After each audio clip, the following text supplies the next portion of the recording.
One West, 125th Street. Look, y'all put y'all faith in presidents like they gon' change this country. Run the league and let y'all play. Mama, he ain't come here on Congo slave ship. What the fuck he do for blacks in his administration? I'm waiting, patient like a saint. Black, Hispanic, Native, they hate your ass the same. Paint Christ in they image, paint you as a slave. God ain't all love, scriptures say he hate. African soul niggas, they know we not the same. School to prison pipeline to get you off the streets. Put you in the cell toilet connected to the saint. Molested as a kid, she prostituted as a teen. The byproduct of Martin Luther King dream. They just took the yoke off, my nigga, we ain't free. We living bleak in these wastelands of poverty. If you don't know the truth, then the lie sound promising. Prophecy, gift and the curse. Dylan started killing, they was sitting in church. Black folk forgave him, man, this shit is absurd. You should never love your enemy, that shit ain't gon' work. Yeah, fuck dying on your knees, you better die in glory. Man, I joined the U.P.K, taught me the art of warring. I took a nigga life like mine to be recognized. I feel that pain every day, it can't be reconciled. Pops banging, my sister a prostitute. My brother got life, and somehow I still found the truth. War ready, no cowards, no excuse. Fuck reparations, you can't bandage no open wounds. Blood on the leaves, body swing hung from a noose. I was on a run in Nashville and I found the truth. I called the school, classes being held by the shock on my life. I want to be a gangster like a cop. Do this for my brothers, real brotherhood. Everything we do, we got it out this book. My nigga, I can never be no African. U.P.K the only authorized acronym. I'm passionate about my brothers and sisters. We in hell, I ain't got nothing against them. That's another religion. If it ain't under YAHANNA, ain't he murdered by them and got a hug from YAHANNA. That's the way out for a coward in my observation. They don't fear the Lord, they indoctrinated. Wolves in sheep clothing, Joe Osteen. Real priests bringing back black royalty. One West on my headpiece, ranking order. Can't let them trick me off the streets, I gotta raise my daughter. I got brothers at the border ducking ICE agents. I got the name changed, it was life changing. My family thought it was a game. I don't know I'm black, they said I was going through a phase. There's more of us in jail than it was slaves. Chose by the Lord, we could never be the same. Soon as they born, the wicked go astray. They left the truth, they wasn't with us anyway. Niggas weak, they just saying anything to be truthful. We don't want no cowards anyway. Look, coronavirus, that's a plague. You don't get too much sleep when you waking up the dead. First camp, I cut off all my dreads. I took an oath when that oil hit my head. Niggas capping like they lids. I'm a priest, I never stick no fork in no pig. I was dead till I found out how to live. This brotherhood taught me how to be a man. I came back to my roots, I had to dig. A couple gaps I had to bridge. I got a rib, I'm married to this work. You wanna serve the Lord, he ain't in the Christian church. Came back to my roots, I had to dig. A couple gaps I had to bridge. I got a rib, I'm married to this work. You wanna serve the Lord, he ain't in the Christian church.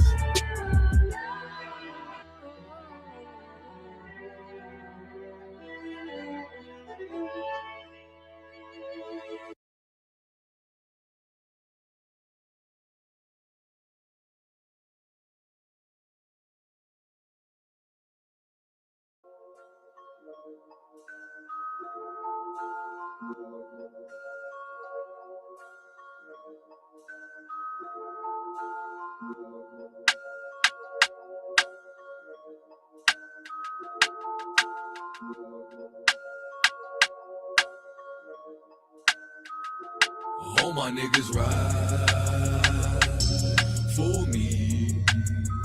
I got niggas that'll die for me. You niggas ain't built like that. Run around talking like a thug when you won't bust a slug, man. Niggas get killed like that. Acting like you bang for the set when you ain't blood or cuz, man. Blood'll get spilled like that. Niggas saying really they the plug, but they talking to the judge, man. Get your cap peeled like that, cause niggas get killed like that. when you ain't built like that. You niggas ain't, you niggas ain't, you niggas ain't built like that. You was never on the block, you ain't never dodge a knock. You ain't never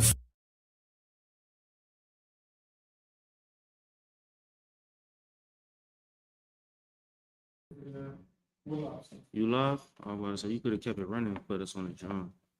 But, anyway, hey, Shalom, Israel with the Israelite School, University of Practical Knowledge, out of 1 West 125th Street, Harlem, New York, under Commander General YAHANNA. This is Thursday class in Philadelphia. I'm Officer Knott holding it down today. Shout out Officer Yedaya. You know what I'm saying? Shout out, you know what I'm saying, anybody that's running the classes in Philadelphia, especially on Thursdays. Had a few setbacks, you know what I'm saying? So the water for y'all bearing with me for these last couple weeks. I wasn't able to get up here, you know what I'm saying? But we back rocking and rolling. Got I.S.U.P.K with me on the helm. What's the name of the class today, I.S.U.P.K?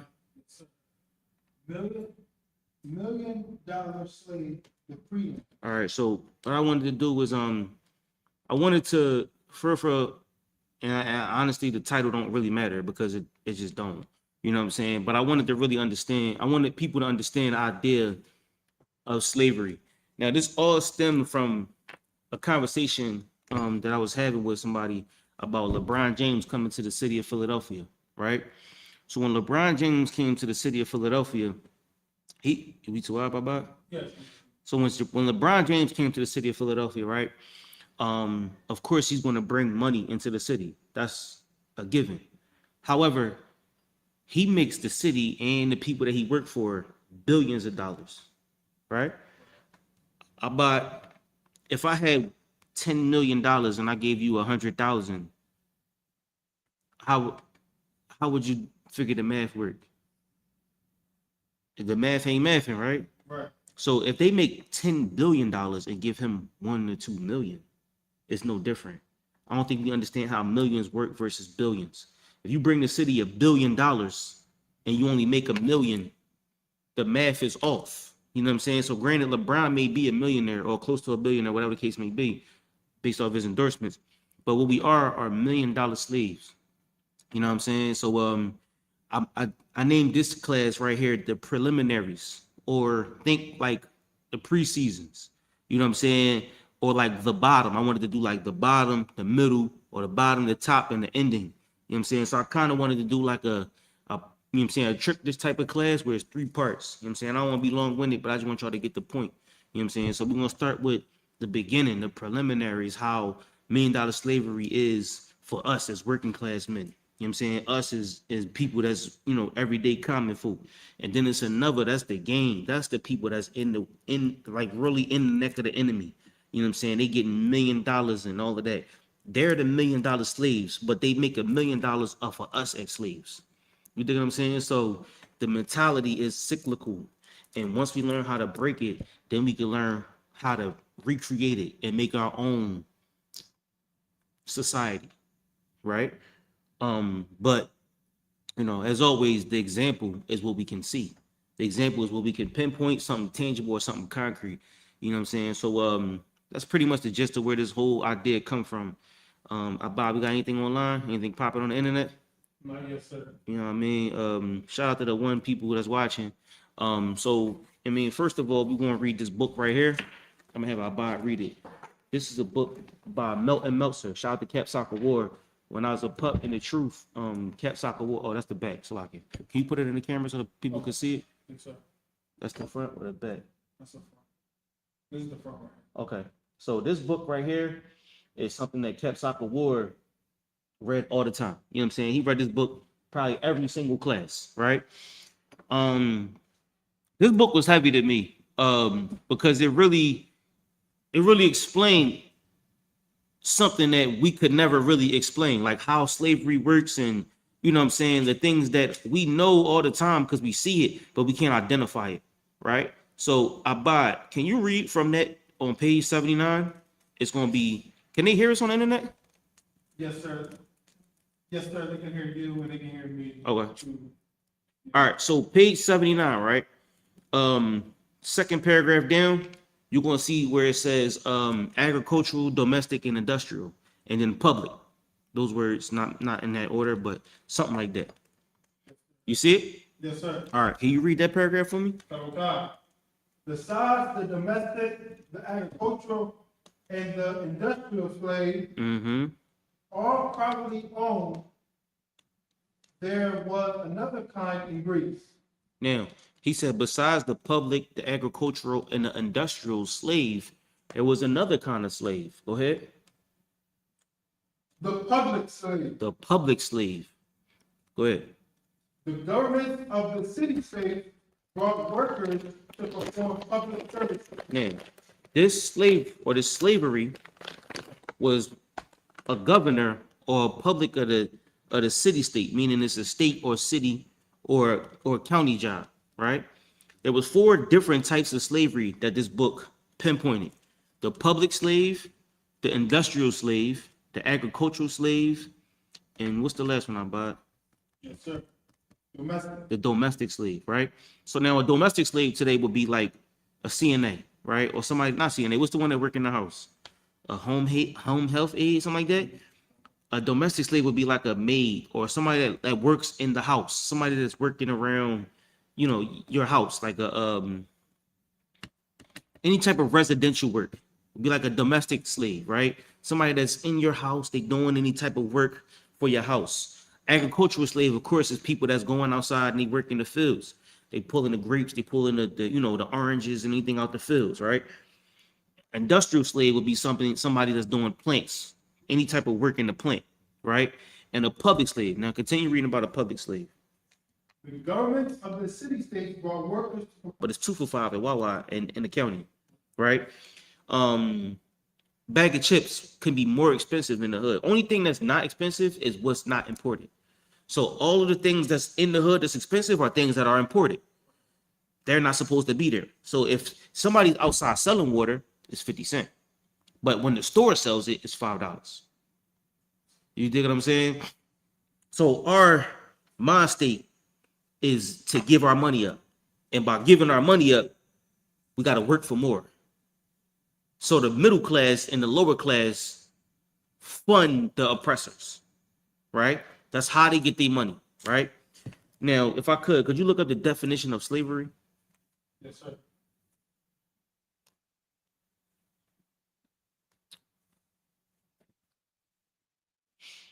Shout out to the one person watching. Shout out to you, the half a person. Y'all got any questions? Y'all can also put them in the chat too. You know what I mean? You got it? Yes, sir. Slavery.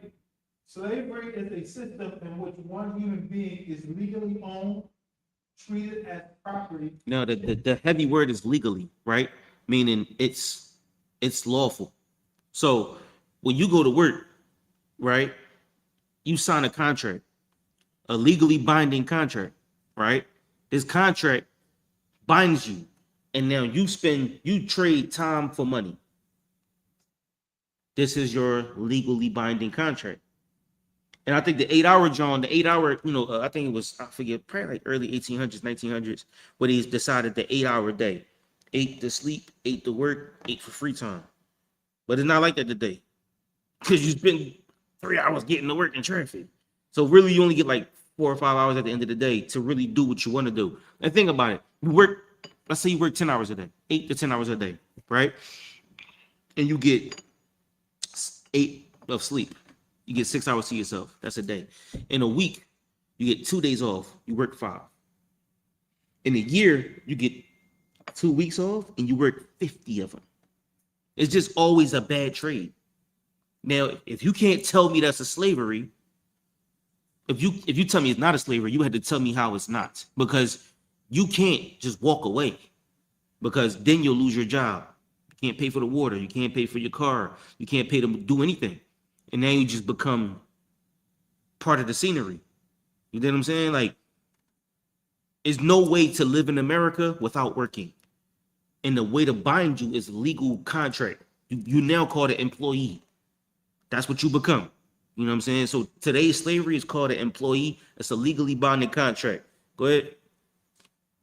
Slavery is a system in which one human being is legally owned, treated as property, Mm-hmm. chattel, and forced to do work or obey another person. And you know how heavy it is? They say, what field the work you in? That's what they say. They say, what field the work you in? And you gotta say, yeah, I'm in the medical field. I'm in the mechanical field, right? And if you call out so many days, they can get rid of you. So now it's like, I need you to work today. I can't work today. Now they force you to work. And they leverage is your job. They leverage the money. That's force. Because if there was no force, there would be no pushback. I can't work today. All right, no sweat. The force is the leverage. The force is you being a slave. Like, that's the mindset we got to understand. In order for us to free ourselves, we got to understand first the problem. And we identify the problem that we are slaves. Right? Let me get what I want. How I want to do this. Give me X. Give me X. Because I do want to start off with give me X 8 and 18. Let's go there first. Let's start there. Mm-hmm.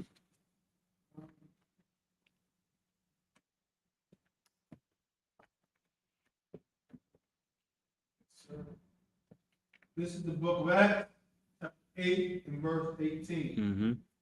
And when Simon saw that through laying on of the apostles' hands that the Holy Spirit was given, he offered them money. So Simon Peter was like, yo, I see that, you know what I mean, the way to get the Holy Spirit is through y'all. Can I give y'all like $20 for it? You know what I'm saying? How much you want for me to get that spirit from y'all? I see the work y'all doing. I see that, you know what I mean, y'all make it possible for people. So you think if I give y'all a couple dollars, I can get that same spirit. This is the mind state he in when he coming in the truth. This is you outside the king. What? Yes, sir. Verse 19. Saying, give me also this power, that on whosoever I lay hands, he may receive the Holy Spirit. What? But Peter said unto him, thy money perish with thee. He said, your money is going to perish with you. Your money don't matter here. The money that you have, it belongs to you. And when you die, it's going to die with you. It's not important to us. So you can bring however much money you got. You could be a millionaire. You could be a zero heir. But when you walk into this truth, it doesn't matter how much money you got. Because slavery is in here. Slavery is you tying yourself to the white man. And you got to understand, you got to ask yourself what's more important, your time or the white man's money. Because when you dedicate your time to the truth, you'll see that it replicates. You'll see your money double, quadruple. You'll see the dividends because men will learn from you and they'll take that knowledge and they'll take it to where they learn or where they teach at. And it just keep doubling and multiplying and tripling. It's no different than you putting $1 in a CD or you putting $1 in something like, some kind of investment. And with that investment, you'll see your dividends grow. Real dividends is knowledge, information, wisdom. You take this wisdom and you share it with your brothers. No, the shares in your property, the shares in your job don't matter. You know what I'm saying? The stocks and the bonds, those shares are different. Those are money shares. But these shares is something way more heavier because when they take them to the bank, you'll see brothers' soul change. You'll see spirits change. He's trying to pay for the Holy Spirit. You can't pay for this. No amount of money can give you what we get in this truth. And that's what he's teaching them right now. This is his first lesson. Go ahead.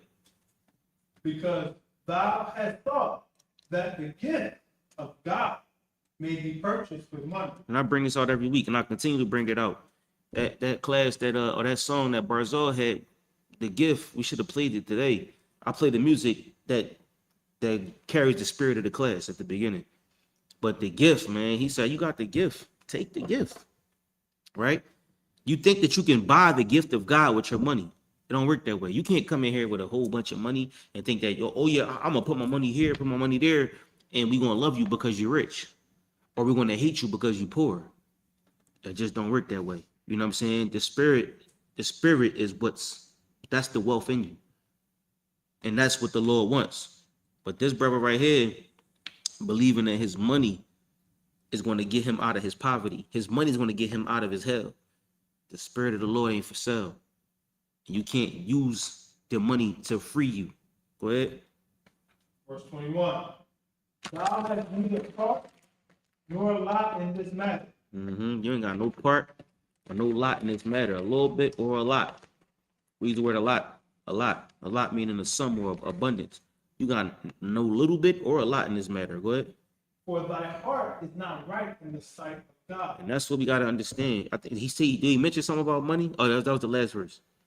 Like, we think that the money is what's going to keep us straight. And even when Christ was offered the money to the temptation, but Satan was trying to raise him up. You mean he was like, yo, take the money and you're gonna be king of the earth in Luke chapter 4. He never took the money. You know what I'm saying? So that's the first thing that we want to understand. Right? Let's deal with that.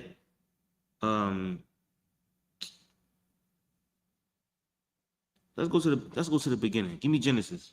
Genesis 15.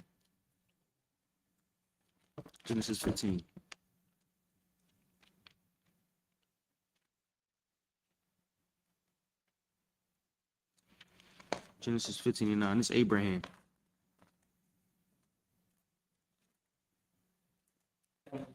You got it about?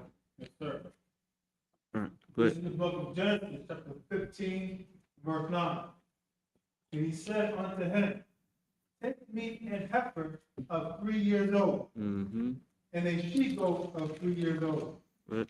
and a ram of 3 years old, and a turtle dove, and a young pigeon. Mm-hmm. Verse 10.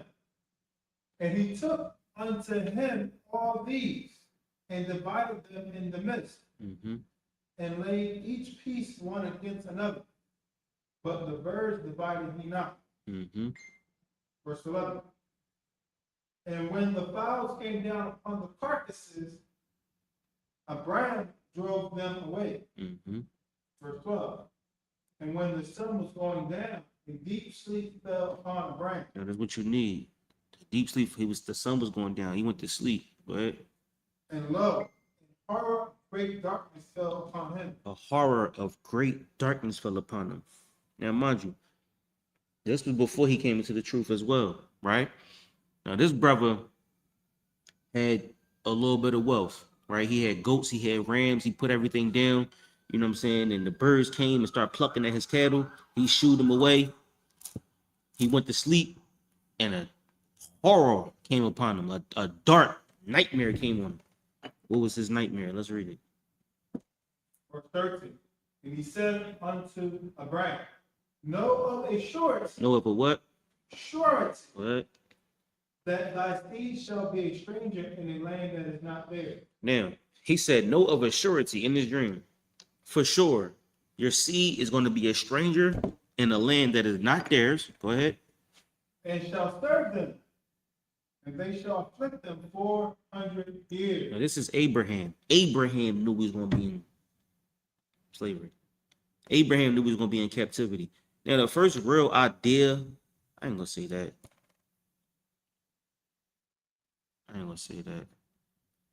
Okay. Before it was known as, okay, I'm not going to say that either. Keep going. Yes, sir. Verse 14. And also that nation whom they shall serve will I judge. Now, okay, let's put it like this. The word slave is Germanic, right? It more so comes from the Byzantine Empire and their idea of what slavery was. Before then, you had servants. You had men that worked for their freedom, no different than Jacob and Laban, right? And in the year of Jubilee, you would be free, right? When your year come, you buy yourself out of your servitude. Some people, some women wasn't able to do it. You know what I'm saying? But the word slave is different. Slave is a whole nother idea. You know what I'm saying? Slavery in America, and when you see he read the definition, chattel slavery is what they put on it. That's how they identify it today, meaning you aren't a person, you not even a human being. They call you chattel, like an animal. They had to specify it because of how diabolical Esau was. Esau didn't just do slavery. His slavery was diabolical. And now it's not chattel slavery. It's a different type of slavery. It's damn near like you an employee. It's a mental slavery. Because we think in order to maintain, we got to get more money. And then we go work for them and make their empire greater. You know what I'm saying? Abraham had a dream, a nightmare rather. His nightmare was that we was going to serve another people, another nation, right? And the Lord said he was going to deal with them other people. We're going to get in the end of the class, we're going to get to how and what happened throughout this time period, you know what I'm saying? But this dream was that we was going to be in captivity. Start from the top of the verse we just said. He said unto Abraham, know of a short that thy seed shall be a stranger in a land that is not theirs, and shall serve them, and they shall afflict them 400 years. This is a prophecy that Abraham had. We won't be in slavery for 400 years, and we've been in about 14 different slaveries, according to the Bible, according to history. Under Philistines, Moab, the Amorites was coming after this. Of course, Egypt, Esau. I think the Philistines like 2 or 3 times. The Greeks, the Romans, we've been in slavery countless of times. But the idea was for us to get it together. And we never did. Keep going. Verse 14. And also that nation whom they shall serve will I judge. And after, the word judge means to punish, but and afterward shall they come out with great suffering. That's the idea though. Because when your mom punish you, when your dad punish you, what do they expect from the punishment? Like if I beat my children, I expect you to get it, understand it, and do better. You know, your dad punish you or beat you, he expects you to understand what he's saying to you and do better. But then there's certain type of kids like us. We just bad kids. Our dad that punished us, and we like, yeah, all right, that was rough. Where the weed at? Where the hoes at?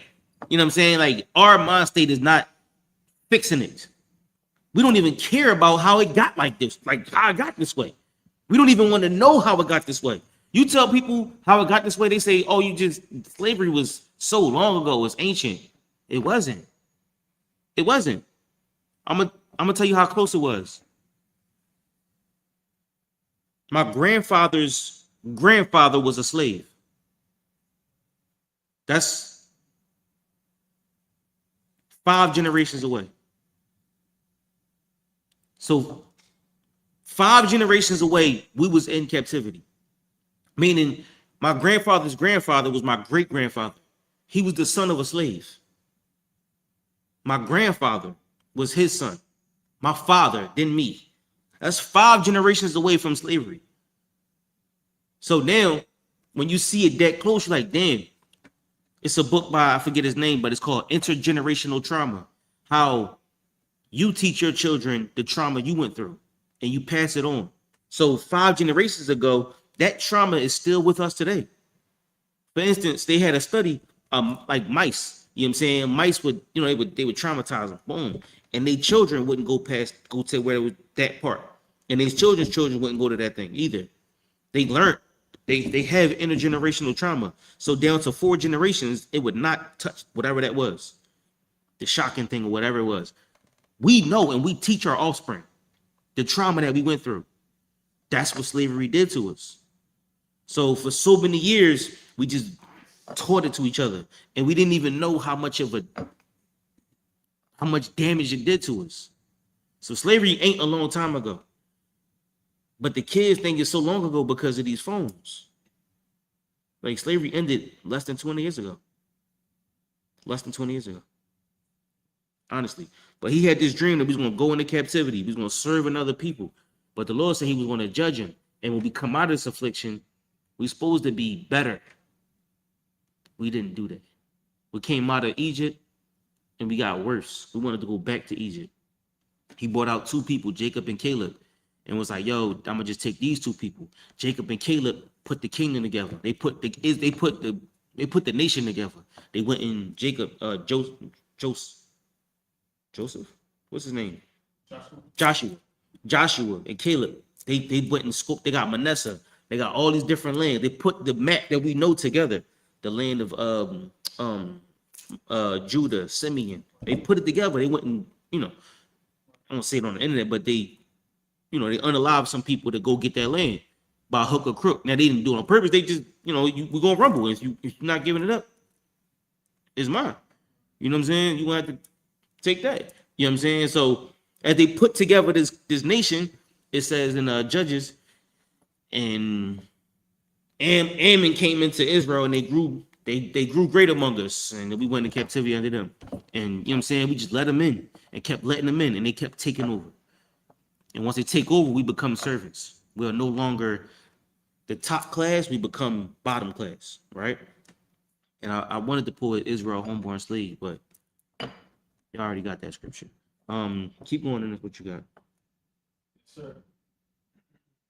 This is book of Genesis, 15 and verse 14. Mm-hmm. And you're gonna read down to I think 18, but go ahead. And also that nation whom they shall serve while I judge, and afterwards shall they come out with great suffering. Mm-hmm. Verse 15. Thou shalt go to thy fathers in peace. Mm-hmm. Thou shalt be buried in a good. So he said they are going to go through servitude. They are going to go through captivity. But you, which is thou, you are going to go to your fathers in peace. You're not going to deal with this. He's talking to Abraham, right? Or Abram at this point. He's not even in the truth yet. He's just a brother in the world. But he got this nightmare like, damn, you about to go into hell. He's like, but you going to go to your fathers in peace. But your children's children, 4 generations,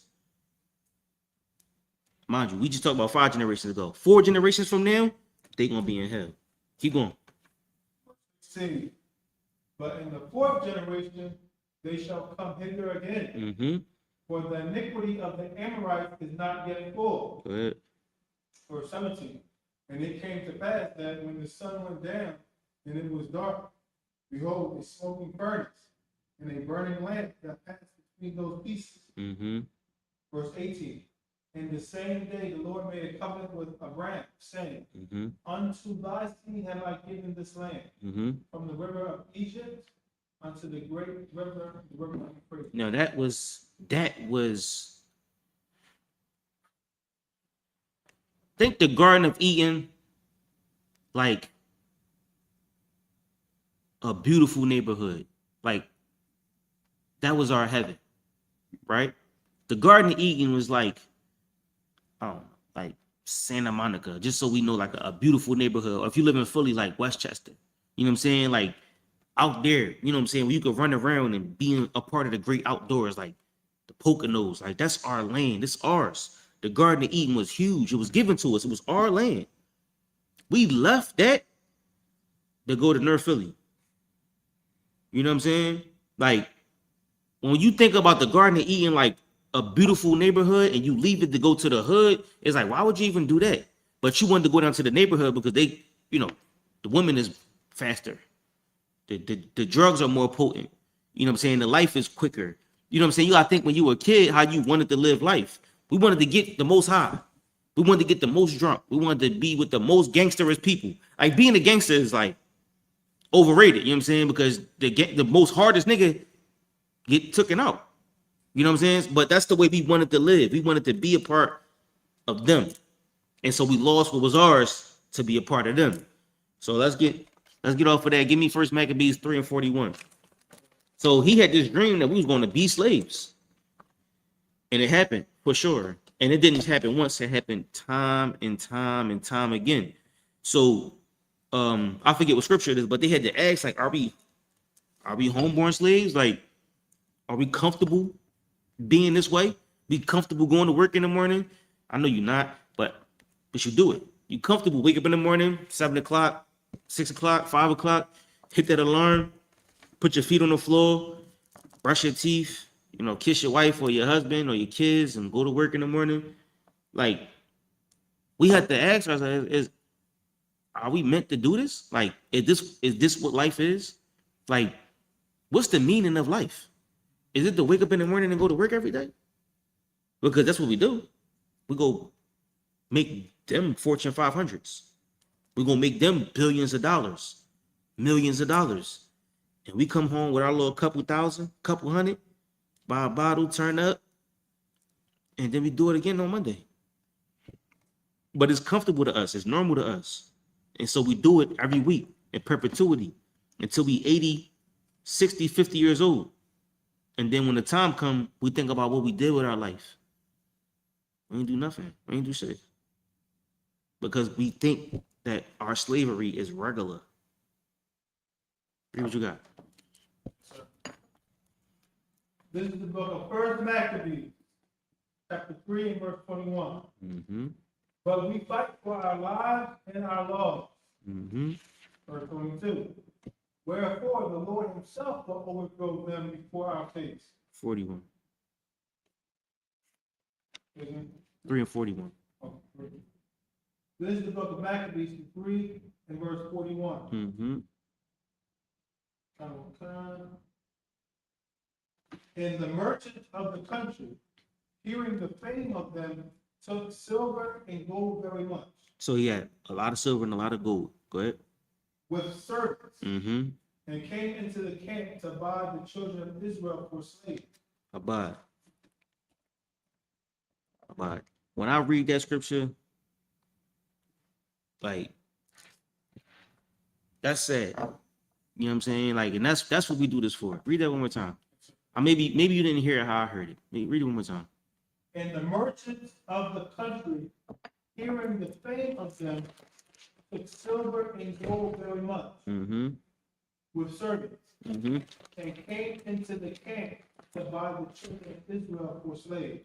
What that mean, Abad?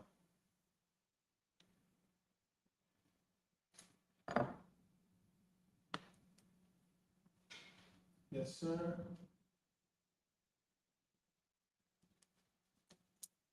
That, Nigga, lock it. We was for sale. We was what the merchant was selling. He was selling you. He was selling me. Like, you know how they sell apples and oranges? We was in the display being sold in Maccabees. This is the time of the Greeks. They would like hearing about the fame, hearing about how strong them niggas is, hearing about how strong the blacks, the Israelites are, how much they can carry and how much they can build. They was like, yeah, I'm gonna go get one of them. They came into the city to buy the children of Israel for slaves. So Abraham had this dream in Genesis, and in the book of Maccabees, we just sold casually sold as slaves. And this didn't happen once because Rome took over Greek. Technically, they had about like 160-year reign under the Maccabees, right? But Rome assumed Greece because a white Edomite got into power in the Maccabean Empire. And by doing so, he was able to sell Israel over to Rome, right? So, but during that time, that couple years, those Maccabeans revolted and it was free from Greece for about 160 something years. And then Rome comes. And now the idea of being a slave is just regular. Like, we just go to work and we just do what they tell us to do. You know what I'm saying? And like, even in Egypt, they had beer. They had marijuana. And that's what the beer was thick, like barley. It was thick, like oatmeal. You know what I'm saying? But it was potent. Beer is old. You know what I'm saying? They would just, even like bread, you sit bread down, I think water or something like that. You would just sit it down and it would just yeast and mold. And that would make beer. Or something like that. Don't quote me. But beer is old. They would just give them beer. That was your payment. You know what I'm saying? Or they would take marijuana and they would yeah? They would put it in their rectum. My body just put his head down. But this is what we did to get through the week. No different than us getting high today. You know what I'm saying? Doing drugs today or drinking today, getting a bottle. You know what I'm saying? Like, the idea of us partying or you know what I'm saying, getting lit on the weekend is old because we was in slavery for so many years. This person just said, knowing how famous it was, they just went to where he was at and just bought some slaves. That we were supposed to get it right. Yes. Yes, sir. You know what I'm saying? Give me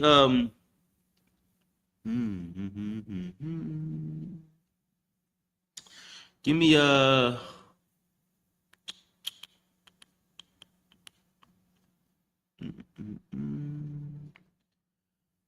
any more in that scripture?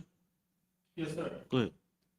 A power also of Syria and of the land of the Philistines joined themselves unto. Dang. To buy children of Israel for slaves, a power also of Israel, as Syria, and of the land of Philistines joined themselves unto them also. Damn, I screwed that up. Keep going. Verse 42. And when Judas and his brethren saw the miseries were multiplied, and that the forces did encamp themselves in their borders, for they knew how the king had given commandment to destroy the people and utterly abolish them. This whole joint is crazy. After this, it talk about how they turned Jerusalem into just a wasteland. They just destroyed Jerusalem, destroyed it. This is First Maccabees, the early part of Maccabees. So you read it and you read about the Maccabean revolt, Judas Maccabees. I think his pop and I think his son. What was his son name? I think the son was Judas. Yes. Yeah, but you read about the Maccabean revolt and how they just it was sad, and that does make you sad. Even when you read down the number to, I think it's chapter 7 with the sister and her sons, and how their tongue was cut out and all of that. You know what I'm saying? To serve the Most High. You know what I'm saying? Like it was sad. It was real sad. But that's the life we live. That's our ghettos. Give me Lamentations 1 and 3.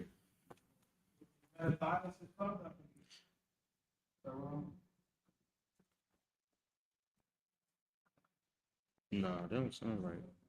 Yeah, he was his father. Mattathias was his father. And Judas Maccabees was the son. You're right.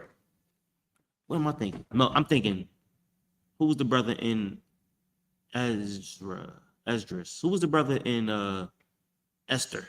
Mordecai. That's a different brother. Okay, you're right. You're right. All right. Lamentations 1 and 3.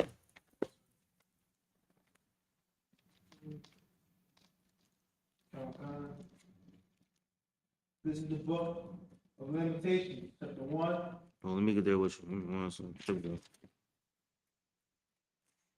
What? This is the book of Lamentations, chapter 1 and verse 3. Judas is gone into captivity because of affliction. This is what we just heard. We went into captivity because of our lusts. We went into captivity because of our sloppy. You think you can hit me up right here? We went into captivity because of our lust, our love for money. Like the scripture said, money isn't evil, but the love of money is the root of all evil. So we would turn down the work of the Lord. We would turn down serving the Most High. We would turn down your brother, your sister. We would turn down the things that are important, which is brotherhood, sisterhood. You know what I'm saying? The work of the Lord. We turn that down for a couple dollars. You know what I'm saying? And we love this money. We got to get this money. You know what I'm saying? So when you get this money, it's like, all right, bet now I can do the things I want to do. But everywhere in the Bible, you see that the money don't measure you. The money don't show who you are. So if you get $10,000, your $10,000 don't make you no different, because what's going to happen is you're going to lose your house. You're going to lose your car. You're going to lose everything. You know what I'm saying? And I'm not just speaking from, I'm not just talking. You understand what I'm saying? Like, you lose things and you lose your money because it gets taken away from you. And then you left with nothing. And you see how strong you are when you're standing with nothing. Now, our lust and our want for so much more, the hunger for more is what causes your wheels to spin. Because you never get rooted. We never get grounded. We never understand what the purpose is. So it says Judah, what it say again about? Judah is going into captivity because of affliction. You go to work more. You go try to get more money. You do overtime. You know what I'm saying? You got to work on Saturdays and you can't be around for your kids and they're going to grow up without you. Read it again. Judah is going into captivity because of affliction. You gotta get this money. And it ain't just you. TikTok is gonna grind you up. Instagram gonna make you feel this big. Facebook gonna make you feel even smaller. So you gotta get your money up, right? You need a bigger car. You need a better house. You know what I'm saying? You need more better clothes. You need the Jimmy Choos with the red bottoms. I don't even know if that's a thing, but it sound good. You need the nice watch, and we need better clothes, and you know what I'm saying? We need better things. And so what happened is we go work more. And by working more, you force yourself into captivity. You know what I mean? That's how we become $1 million slaves, because we want more. We got a hunger for more. And because we want so much more, if you work an hour, right? Let's say you work at McDonald's, right? Let's say a burger costs $5, right? You could look on the screen, or Subway. I worked at Subway when I was a kid. You work at Subway. Back then, the sandwiches was like $7.50, $8, right? And we would make about 63 sandwiches in an hour. And I was making $7.50 an hour, right? So one sandwich paid me. The other 63 sandwiches was a mess. Now, we was one of 10 stores, right? And if they all making 63 sandwiches in 1 hour, that's just 1 hour. Now, granted, you gotta pay for lights, and you gotta pay for storefronts and all of that. You gotta pay for everything. But they got 10 stores. Now, I make $7 in this 1 hour, but I gotta go get more money because I need better sneakers. So now I work more. And they understand that when one person works longer, they make more money. Because if another person works, you got to train them. You might have to pay them more. You got to teach them. And now you got losses. You lose profit because this person give this amount. This person give this amount. They know that if one person stays longer hours, you can make more off of this. No different than how they get machines in the past, right? This is how it started. They will, let's say Ford or some kind of motor company, right? They got a machine now. It was 20 people. Now it's a machine. But as long as this machine is working, they making money. When the machine does not work, they're losing money. So now they understand this. You become a part of the machine. You are the machine. The more you there, the more money they make. And then we like, yeah, I gotta get them. I gotta get some kicks. I gotta get some hair. I gotta get my nails done. The kids gotta get their nails done too. We gotta get this couch. You know what I'm saying? We gotta get this car fixed. All type of stuff, right? So now once everything is done, you're like, yeah, I got everything done. But in the midst, you didn't missed everything. You know what I'm saying? Our life is revolved around what we want. And then we cry about the things we need. You dig what I'm saying? Like, we need this, and you're gonna cry about that.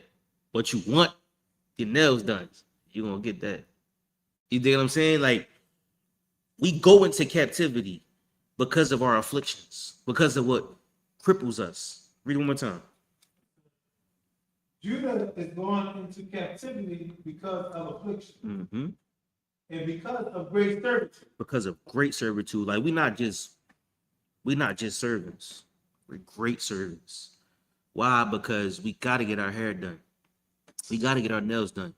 Suck, I buy it. The women might hate me for this. Well, did you know women put eyelashes on their eyelashes? Did you know women put nails on their nails? Did you know women put paint the same color as their face on their face? You ain't know that? I mean, makeup, right? Yeah, makeup. Like, women put, they get their nose done just so it can look like a better nose. You know what I'm saying? Like, that's our people. We put eyelashes on the eyelashes, and nails on the nails, and you know what I'm saying, hair on your hair. Like, they tie their hair down. It's protective. And put hair on top. You dig what I'm saying? Like, so they can look, I'm not saying women shouldn't look beautiful, because it does make you look beautiful. Y'all be looking so gorgeous. Trust me. But as Black people, we taught to use what we have. You know what I'm saying? Like, We taught to make it work with what we have.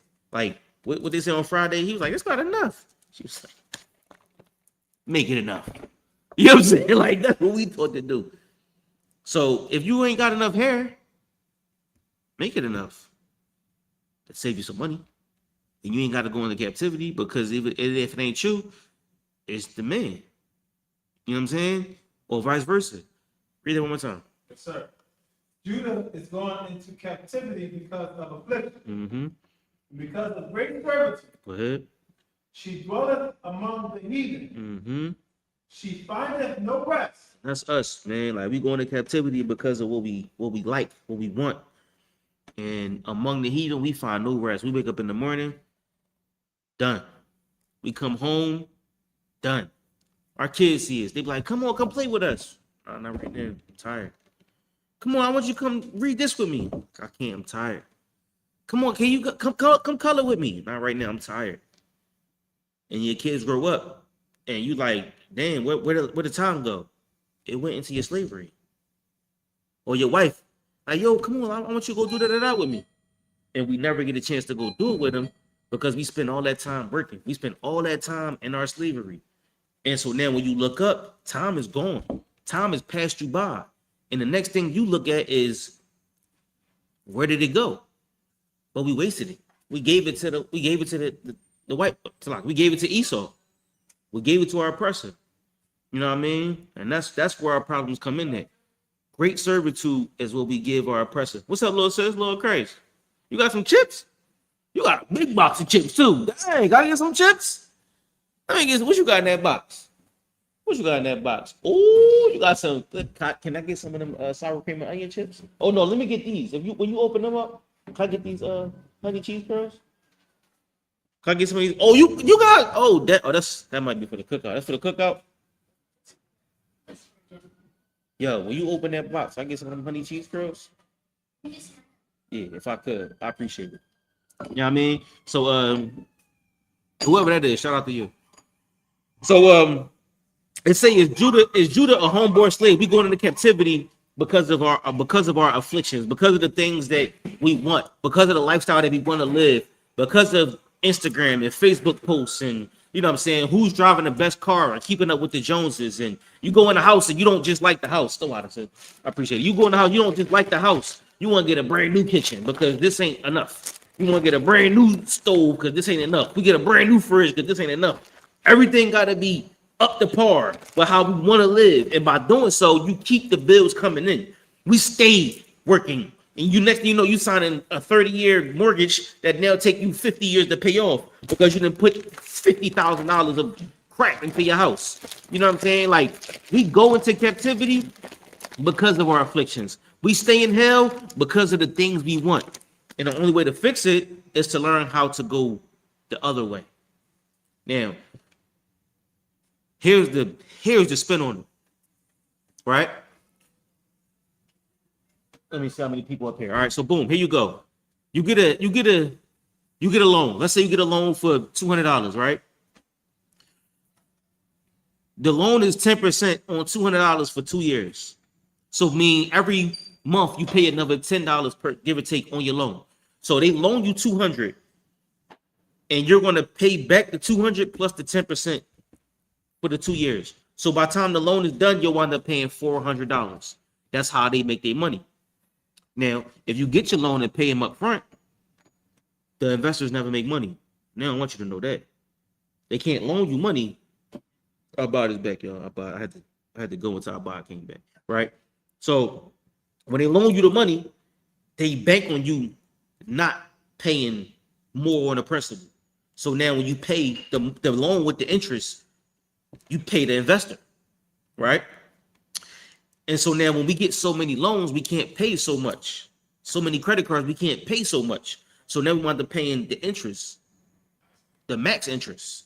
And so now that's how they make so much money off of us. They make millions of dollars off of us because we just slaves and we don't understand how money works, right? So now if you get a $200 loan, it's best to just pay the $200. You get the loan and pay it as quick as you can because now the interest doesn't accrue, and that's what they call credit, right? But you know, we had the best of the best we got so much debt. And by having so much debt, we create,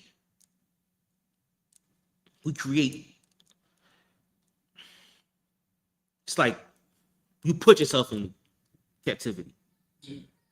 You create a slavery, you create a box for yourself, or a penitentiary, if you will, like a financial penitentiary. You know what I'm saying? It's how we make ourselves slaves. Keep going. Y'all bad. And who was that?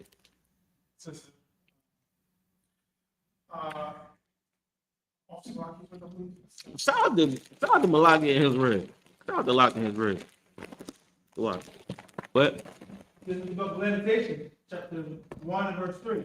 Judah is gone into captivity because of affliction and because of great servitude. What? She dwelleth among the heathen. What? She findeth no rest. All her prosecutors overtook her between the straits. Everybody that accuses us of something or of anything, they always get us. They say, yo, y'all this and y'all that, and they always overtake us because we can't never defend ourselves. We can't never stand up. We don't know how to defend ourselves. We just get sold as captives or sold as slaves, and that's cool with us. What? Verse 4. The ways of Zion do mourn. Our ways, the things we do it because we sad. We buy more because we sad. They call it stress spending, stress shopping. What they call it? I think that's right. Like they actually go shopping because they sad. Stress spending, or sorrow shopping. I don't know what they call it, but we're looking it up. Yeah, it's like a type of shopping that they do because they sad. I forget what it's called, but that's what is it called? Stress shopping. Stress shopping. Huh? Stress shopping or retail therapy. Retail therapy. The ways of Zion is mourning. And it's like you stress so you go make more debt. Read the scripture one more time. Yes, sir. The ways of Zion do mourn. Because none come to the solemn feast. Now, there's the beginning of it. Why we mourning?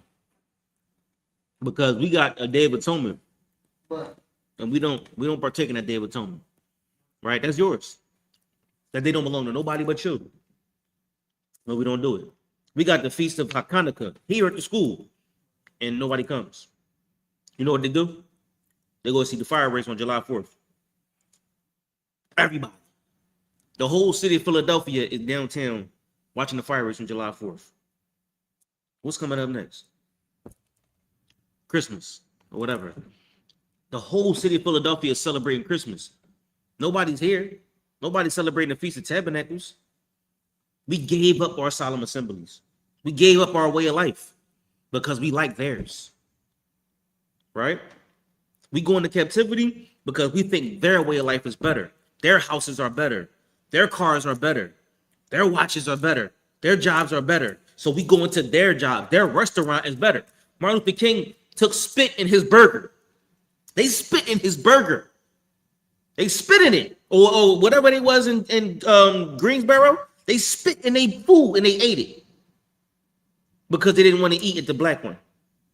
And they just kept getting spit in their burger. I wish somebody would spit in my burger. No, I'm going to Auntie's food truck. You know what I'm saying? I'm going to, somebody's food truck because I know she won't take care of me. Our ways are just, it's because we hate being black. The ways of Zion is mourning. We mourn because being black means, you're just a Negro. You just a Negro in the hood. But when you drive around in the Benz, you pull up different. You know what I'm saying? When you get a watch, your time different.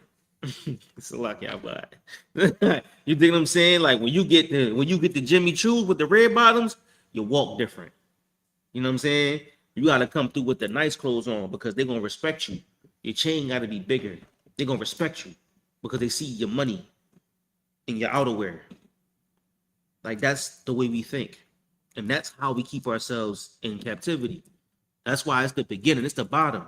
And we do that because we middle class. We don't got it like that.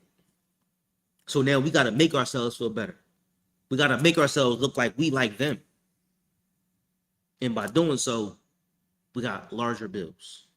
We pay larger taxes. The middle class pay the most taxes ever. They spend the most money because the lower class don't spend nothing. The upper class write everything off. They go to lunch, it's a tax write-off. They buy a phone, it's a tax write-off. They get a car and then drive around, tax write-off. Everything to them is a tax write-off. So they might spend $200,000 in a year and they might get $180 back in taxes. Not us. We don't even know how to do that. So that money's gone. You might make $100,000 this year and don't even know where it went. 120 and it's gone. You don't even know where the 120 at. You look at your pay stub, what you call them, at the end of the year, your tax return. You're like, God damn, what the fuck? Excuse me, where does money go? It's gone because we in captivity and we love it. You're gonna do it again next year. Keep going. Yes, sir. Her priest side. Her priest side, and that's me. That's how I buy it. When you go stress shopping, we be like, you come home with them Jordans, Jordan 13s, like, ooh, I just found these. They was $250. Because it's a brother down the street, and he don't know how he eating tonight. But you wearing $250 on your feet. It's a brother that's down the street. He got to get on the train because he can't, he can't get no wheel right now. His transmission broke down. He on the train. But you got $250 sneakers on. You know what I mean? Like, we treat ourselves as if, we the status of what money is. You know what I mean? That joint is humming. Is that normal? It's on. That's my fault. So you get the point, but go ahead. The priest side, go ahead. Yes, sir. The priest side, her virgins are afflicted. We know what the virgins are, right? By definition, in the Zondervan, you got to pull it. But the Zondervan say virgins are young women of marriageable age. So think about a woman between her, early 20s to like 40s. Virgins are afflicted. They don't even know. Like they jammed up. Let's put the afflicted is jammed up. Our virgins are jammed up. Our young women are jammed up. Go ahead. She is in bitterness. Wow. Because she watching Bad Girls Club. What's the other one? Real Housewives. They go on TV to fight. How about it? They go on the show to fight. Women. It's reality TV.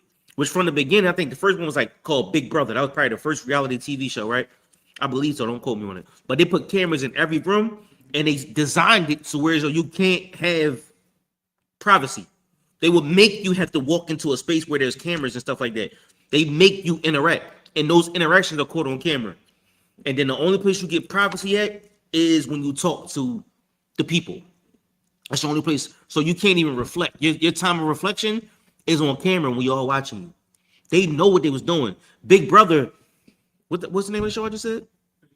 Big Brother is what they call technology. So remember when I was a young boy, I was in like school, we had like a class and they were talking about Big Brother. Big Brother is the cameras. All these surveillance, that's what they call the surveillance, is Big Brother. That's what they were saying.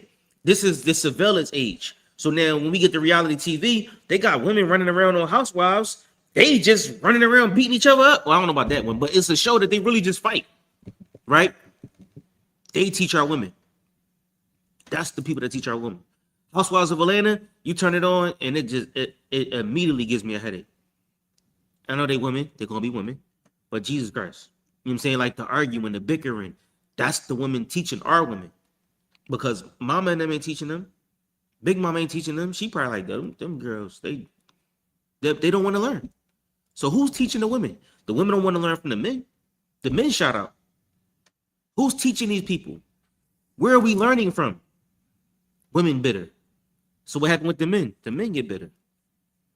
And it just keep going. Virgins or women are afflicted, lost in bitterness. You can't even talk to a girl no more. You're like, hey, what's going on, sis? Yo, nigga, you talking to, you broke?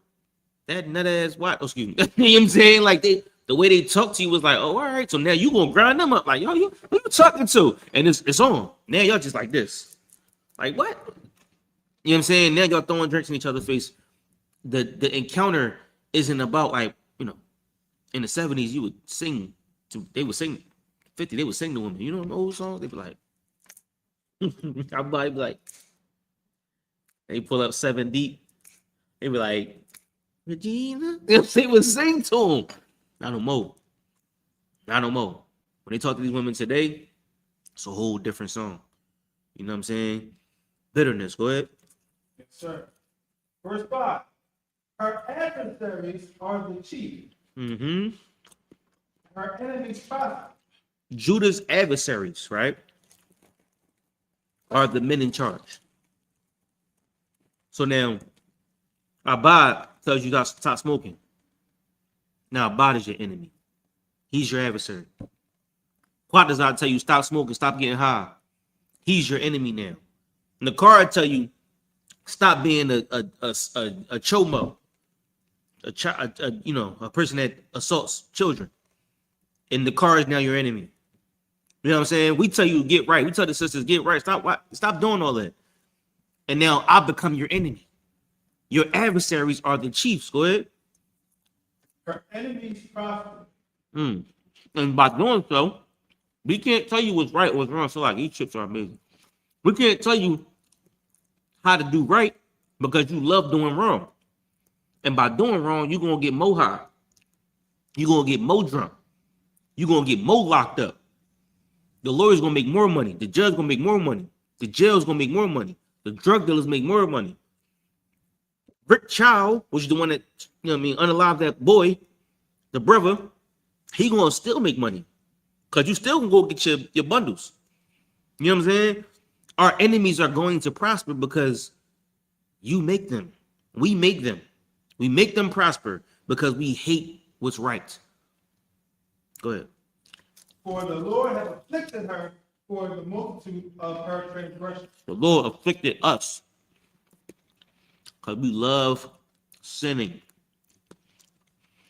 We love doing what's wrong. It's just in us. We love getting super duper drunk and driving fast. You know what I'm saying? Like, we love joining the gang.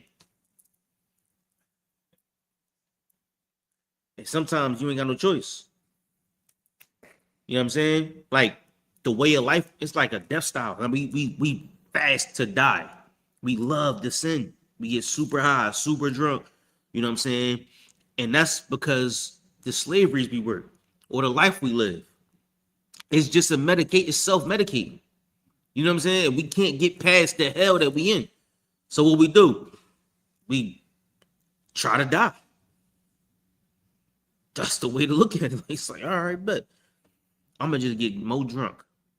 And God forbid you go twist your car up tonight. It's just the way we live. Our enemies make money because we can't control our life. Go ahead.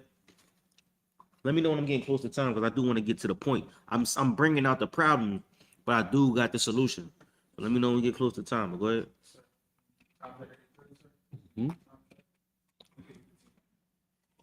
Her children are going into captivity. We're gonna get a little deeper and then we're gonna work our way back up. All right. What? Our children are going into captivity before the enemy. What verse we on? Verse 5, sir. What? Verse 6. And from the daughter of Zion, all her beauty is departed. Dang. I believe somewhere in here they talk about the scab of her head and all of that.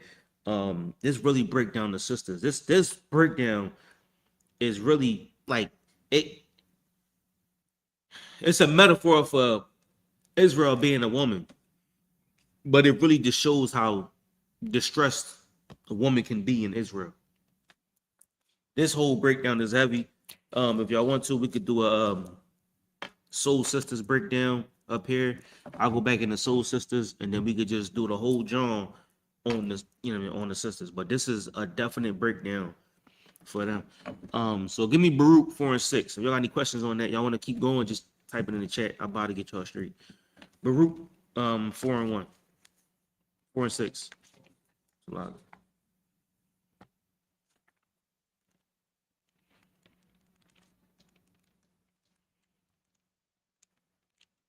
Now, Oh, where Baruch at? Yeah. Read it, sir. 1 second.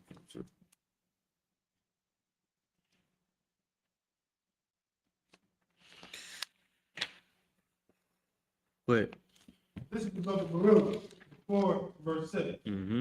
You were sold to the nation, not for your destruction. We were sold to the nations, not for our what? Not for your destruction. Not to be destroyed.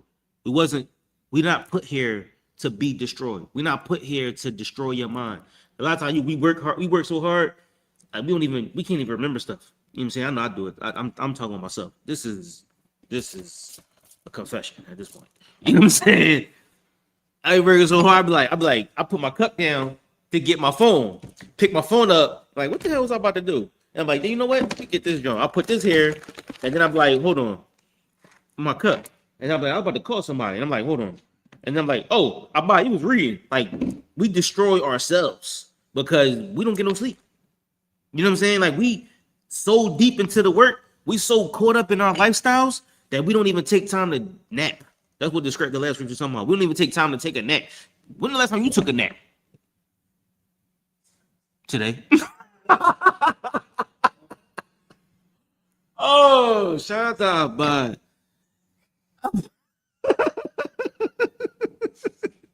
God damn. How about that, boy? You different. A lot of us don't really get a chance to take a nap. You know what I'm saying? Like, but shout out to you, because that's a better way of living. Because a lot of times we sell our time for nothing. And I think that's another scripture that, I didn't want to pull, but you know what I'm saying? We sell our time. We sell ourselves for nothing. Sell our soul and our time literally for nothing. Right? So read that again. Yes, sir. You were sold to the nation, not for your destruction, but because you moved God to wrath. When you're most high upset. No different than you got to leave the house. You ain't got to leave the house because your parents was mad at you. You got to leave the house because your dad don't want you to die or get killed out there. He just wants you to learn. If you want to be on them streets, then go be on the streets. That's the only way you can learn, right? So you didn't get pushed out to be destroyed. You got pushed out because you just made your dad so mad, so angry, so upset that he couldn't do nothing else. He can't teach you no more. So now you got to learn from your failures. You got to learn from being in the ground, on the ground, face to the ground. You got to learn from your hell, your mistake. Everything you do wrong is going to teach you at this point. And God forbid, hopefully, you don't get yourself unalived out there. You're not put in that position to be destroyed. You put in that position because you made your father upset. What? You were delivered unto the enemy. Verse 7. For ye provoked him that made you by sacrificing unto death. You provoked him that made you because your sacrifices are to Esau. Our sacrifice is the time we give Esau. You don't get the truth no time. You don't get the Lord no time. I can't do it. I'm going to be slaving. Our time is consumed in Esau. There's nothing left to give. Right? We get the cross on us, the cross necklace. All diamonds. It's a pretty good penny. All that time, you just put it to an idol. I ain't gonna say idol, but you put it to something that isn't worth anything. You know what I'm saying? Like, our sacrifice is to them. You know what I'm saying? The things that we do, like the most important thing we sacrifice is our time.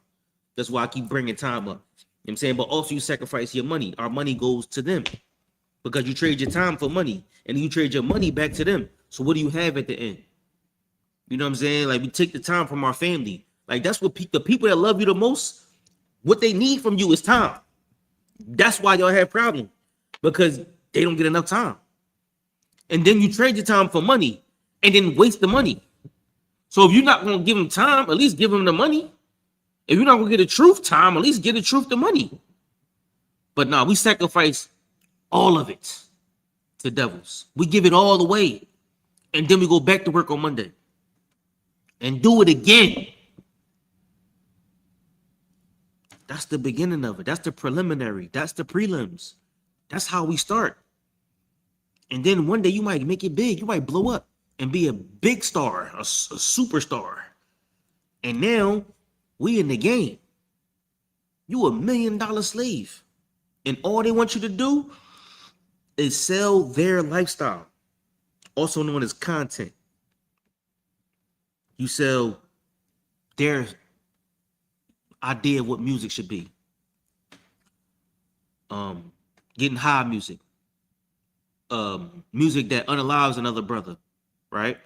The girl shaking the butt. Like at some point you would have thought like these women that make songs, we thought they would mature. Like Cardi B, like when you listen to Jay-Z, you could see him maturing in his raps.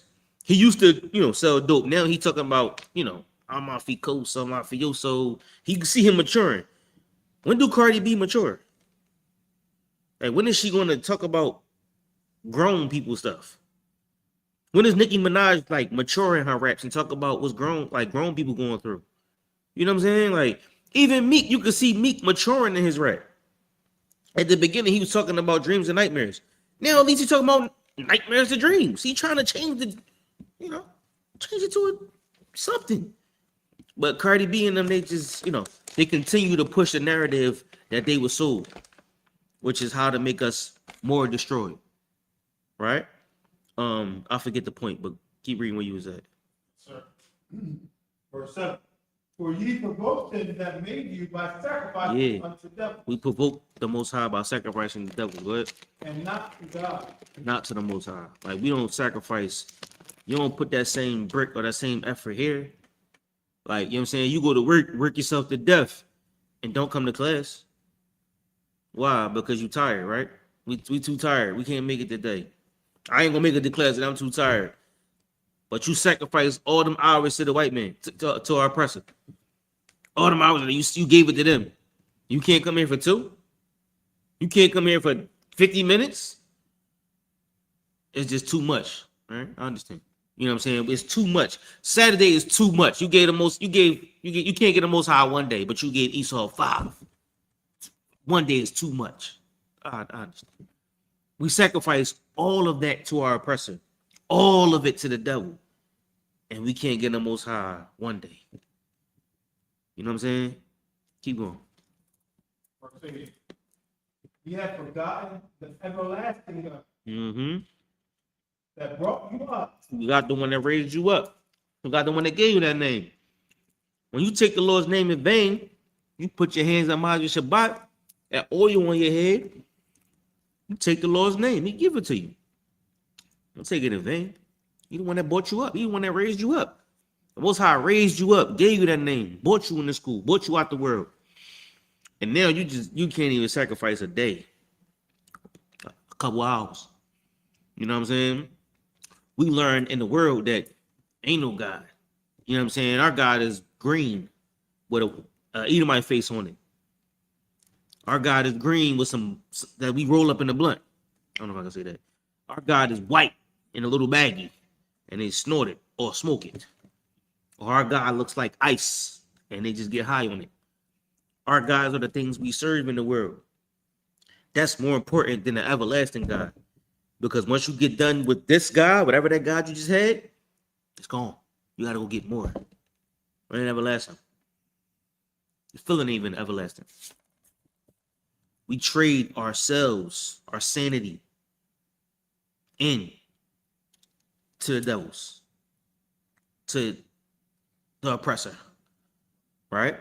And the thing that mattered the most, which is your mind, your time, your money, or whatever, in that case, we just give it away. You give your mind away. You give your body away. No different than I brought this out on Monday when what's his name? Joseph. They start selling their cattle and everything else. Then they just sold their body. We just read where we were just selling ourselves. Like, yeah, come on. Women just sell their body out on the streets. They just like, yeah, come on. That's horrible. I can't even imagine just selling your body. That's rough. I don't even know what mind state you can be in to just sell your body. But that's where we are. You know what I'm saying? That's how we live. And our might has to come from somewhere. Keep going. What time?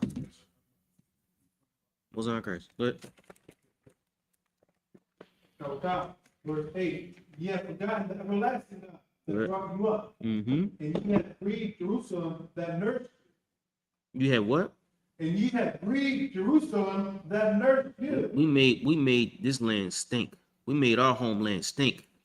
Now Jerusalem is in grieving. You know what I'm saying? The Most High is in grieving. The name of Israel is in grieving. These scriptures are in grieving. They the ones that gave us this blood in our body. And we make them sad every day because the Most High look down and see us just wandering the streets. See us just getting high and bending over, just taking it from whoever is willing to give it. And you just taking the money and walking away. Jesus Christ. You know what I'm saying? Like we just go, to the liquor store and just give them all our money and then go home and beat our wife. You know what I'm saying? Or you get super duper drunk and twist your car around some pole. And he sees the affliction. He sees the pain. And all this is because we stressed out on the job, in the field we in. The slavery, whether public, industrial, domestic, or what was the other one? Agricultural. Whatever type of slavery we in. These slaveries stress us out. Man and woman. And you come home and you just try to forget it. We just try to deal with the pain. Self-medicate. Shopping. Drinking. Drugging. Beating. You know what I'm saying? Those things are what makes us feel better. Keep going. Verse 9. Mm-hmm. For when she saw the wrath of God coming upon you, she said, hearken, O ye that dwell about Zion. God hath brought upon me great warning. Yeah, go ahead. Verse 10. For I saw the captivity of my sons and daughters, which the everlasting brought upon them. Man, we see how destructive the hell that we living in is. And that's why we go on these streets and teach. Lord willing, you'll understand it too. Lord willing, not just you understand it, but you teach people that we can't get out of this unless we come together. So many times we've seen black people come together, whether it was through financially or just standing together, bonding together like Nat Turner. Financially, we bond together and make what you know as Black Wall Street. Many banks, or the idea of banks. Yeah, the idea of banks was started with, not banks. Credit unions was started from black people banding together and forming us. Man, Tazak know the name of this word, but he called this something. Shout out to Tazak. But it's like when we all put our money together in some type of pot, and we would put $200 a weekend, and by the end of the month, all of that money goes to you, and then the next month we would do it again. All this money goes to them. We invented that idea of taking that money, putting it together. And the idea of credit unions, labor unions, loans, all of that come from us. The idea of it comes from us banding together, financially, spiritually, all of that comes from us. You know what I'm saying? But we don't honor it. Most High Christ. You still in that scripture? Yes, sir. Go ahead. Okay. Yes, sir. For I saw the captivity of my sons and daughters, which the everlasting brought upon them. Verse 11. All right. That's another heavy scripture. I'm trying to get to the meat and potatoes, so I'm gonna drop that. If I could, I buy it. I'm gonna get Proverbs 12 and 24.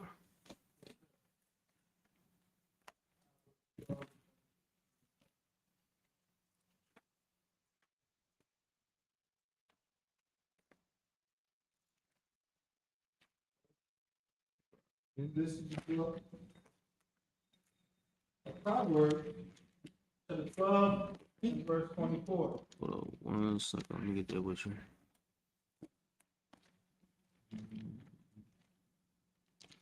One second. Go ahead. The hand of the diligent shall bear rule, but the slothful shall be under tribute. Break it down, Abad. Right? The hand of the diligent shall bear rule, meaning if you stay steady in your craft or in the work that you're dealing with, you'll rule over top of that. Mm-hmm. But the slothful shall be under tribute. But if you are not, if you're not doing the work that you should be doing, you're going to be under somebody's service. Yes. Remember we talked about tithes and tributes, right? Yes, sir. Who pays tributes? Tribute. Another nation pays tribute to another nation. Strangers. Strangers. Right? So now, the slothful pays tribute, meaning the one that's diligent, the one that's working, the one that's confident in his work, the ones that continue to move forward, they'll bear rule. And the ones that are lazy, they'll be taken over. Right? And you can see what happened with us. We pay tribute every week. Every time we purchase something, every time you swipe your debit card, you pay tribute.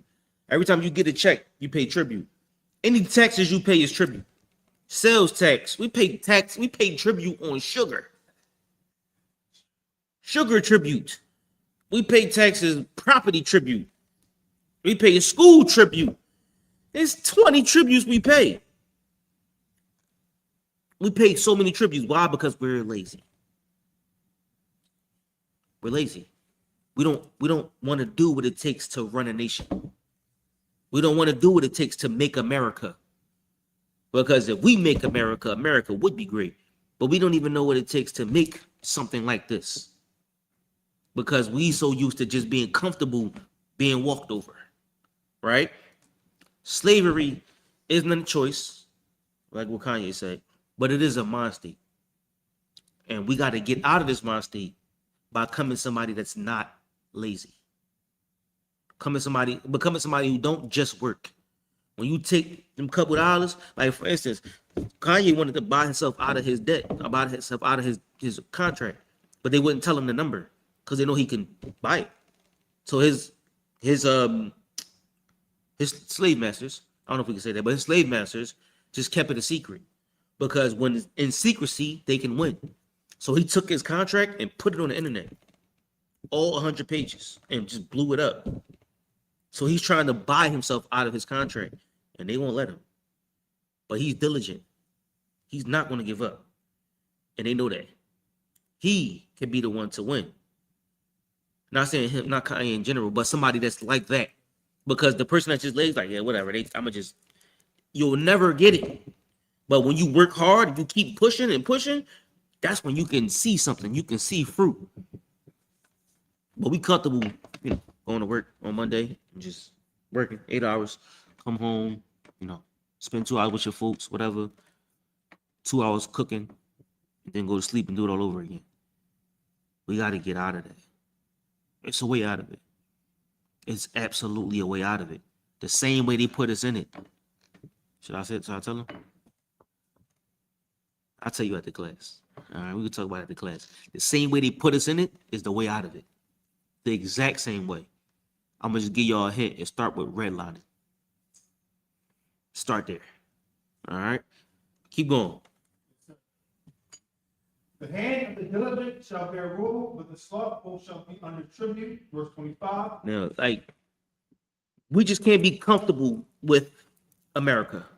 We can't be comfortable being slaves. Give me Proverbs 1:37-9.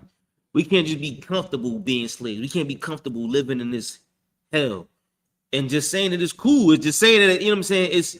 It's regular. It's normal. Because once you change your mind state, then we can change the way we live. We can change our outcome. We can change everything overnight.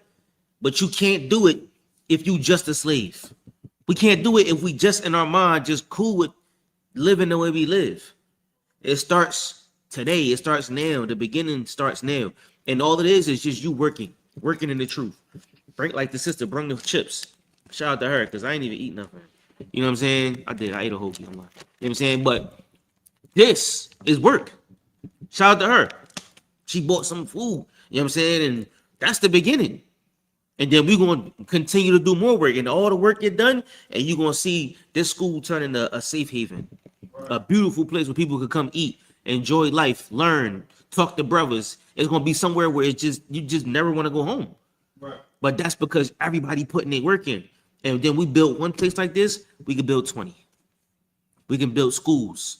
We can build jobs. We can make jobs. We can create jobs. We can create all type of stuff. But you just got to say, I don't want to work at the slavery like I do. I'm going to put my work here. We pay the tithes. That way the men above us can do what they do best. They could just go across the earth and teach. And then when they teach, it'll be 30 men just like them. 40 men, 50 men, 100 men just like them. Now those men are going to multiply to 200 men. And you're going to see everything triple. That's just the way life works. But you got to put your money where your mouth is. Put the brick in. The work. That's where it started. What you got? This is the book of Psalms, chapter 137, verse 9. Happy shall he be that taketh and dasheth thy little one against the stone. No, 137 start at 1. 137. This is the book of Psalms, 137 and verse 1. By the river of Babylon, there we sat down. Yea, we wept when we remembered Zion. Yeah, we weep. We weep when we remember our homeland. This is who this? This is David or Solomon? David, I believe, right? This is David, right? He said, by the rivers of Babylon, we sat down. Yeah, we wept. We wept when we remembered when we was home. We was home, kicking it in our homeland when we had our own. When we didn't have to go to work every day. When we had to struggle to pay rent, struggle to pay mortgage, to pay taxes and some debt, some car payment, some stupid insurance. I remember when we was home, we didn't have to worry about that. We didn't have to worry about paying electric or, you know what I'm saying, going to work and building some pyramid or, you know, making sure they goats is fed. We sat by this river, we wept, thinking about home. Go ahead. Sir, verse 2. We hang our harps upon the willows in the midst thereof. When we was thinking about home, we was sitting at home chilling, thinking about home. When we sitting at the Babylon, the river, thinking about Babylon, we just hung our harps up. We hung up our instruments. Like, you know what? It's like hanging up my headphones. I'm done. I'm done. You know what I'm saying? Like, I don't even want to listen to this. I can't even play no music no more. Thinking about when I was at the crib and I was enjoying myself. Had a good time. I'm done. Go ahead. 3. For there they that carried us away captive required of us a song. Because now, when we here in this place, they require us to sing. They require us to dance. They require us to sing about, give me a song about, give me one of the latest songs you was thinking about. Any song you was listening to on the way up here about. Pull your Spotify out, I buy. What was you listening to on the way up here, man? You was listening to Chingy? Jaquan or something? Right there. You know what I'm saying? Like, you know the song they require of us? Shake Your Booty music. They require, I'll put it like this. The music that they require of us, like, you can't rap about the struggles and make it. You can't rap about pain and make it. When you rap today, you gotta be happy. You gotta rap about, you know, I got so many bras. I'm trying, like, you gotta rap about nice cars and nice women and nice clothes. And the way your rap is today is gotta be happy. You gotta make people feel good with your music, even though you don't feel good, even though you can't get out your record deal, even though your family is messed up, they still in the hood. But you gotta rap about what's happy. Women gotta be shaking their butt. They gotta be getting drunk. They gotta have money. They gotta have eyelashes on the eyelashes. Like, you gotta be set. Men Can't rap about being broke. You gotta rap about having money. Gotta rap about getting high, super high. Gotta rap about killing everybody. Shoot everybody up. You the toughest, the highest, the strongest, the flyest. You all of that. That's what you got to rap about. You can't be broke. You can't be hungry. You can't, be poor and be a successful rapper. You can't rap about what's on your mind. You can't be successful. So in order for you to rap in Esau's world, you got to make it appeal to them. You can't rap about, like Nas will never make it. He made it, but he's going to be underground because he don't rap like them. You know what I'm saying? His raps are conscious. You know what I'm saying? Certain people they'll never put on because you don't make Esau's America look better. You dig what I'm saying? Go ahead. And they that wasted us required us mirth. They that wasted us required us mirth. What's mirth? Like you were saying, happy. Exactly. They require us to be happy. They require us to sing a song about being happy while we in hell. They require us to sing and dance and run around and, shake butts and, throw money. When we in hell, you got to go home and pay your rent. And if you got money, you destroying people to get it. Keep going. Sing us one of the songs of Zion. What's one of them songs of Zion? Sing us one of them songs that y'all Negroes be singing. Yeah, that's what the Edomite saying. Yo, sing us one of them songs y'all be saying. Sing us them sweet load, sweet chariot. Sing us one of them songs. We want to hear them. I don't like that song. Sing me another song. I want a happier song. Nah, not that. That's too sad. I want one of these songs. I want one of them songs where I could dance to. Sing me one of them dancing songs. You dig what I'm saying? They require us happiness. Go ahead. Yes, sir. How shall we sing the Lord's song in a strange land? I can't sing no song about Zion. I can't sing no song about being on our own rulership, being in our own heaven to you. I can't sing about the Most High to you. Think about it like this. Where was he most comfortable singing at?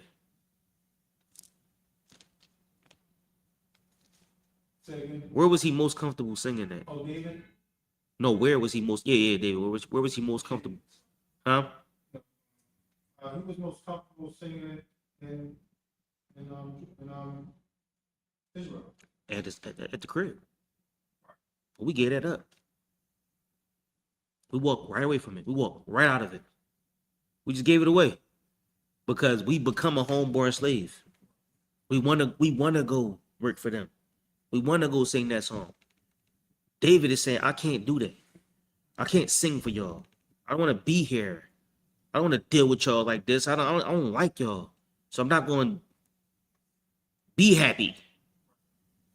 My type of music is different. My type of music is unaliving y'all. My type of music is y'all under my boot. My type of music is me thinking about putting y'all in a full Nelson.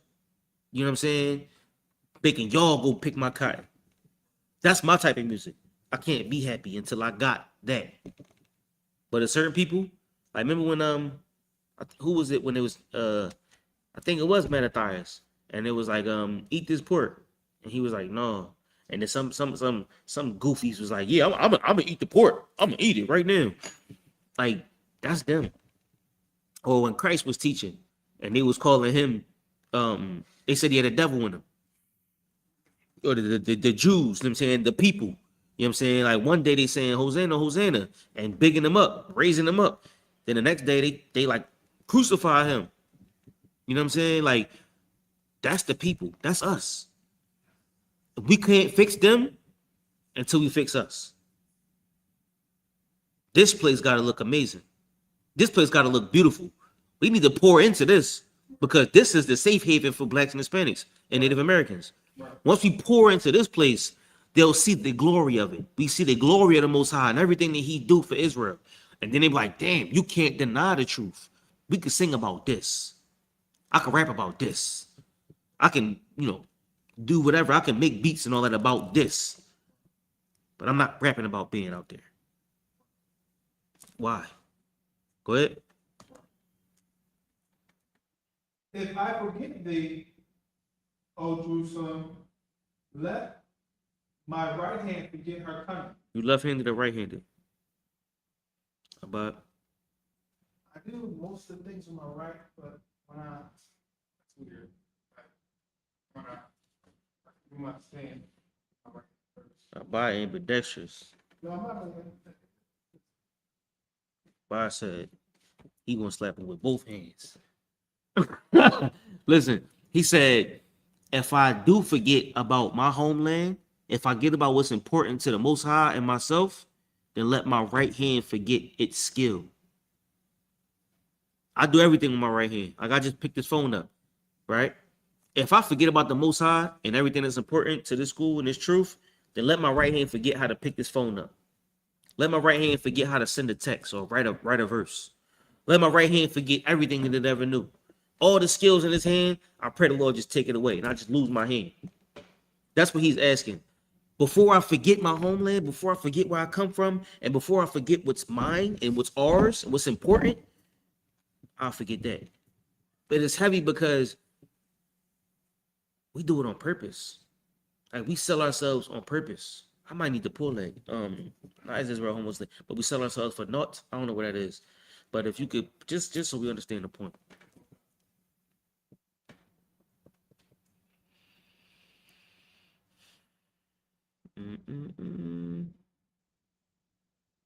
You got it up, bud?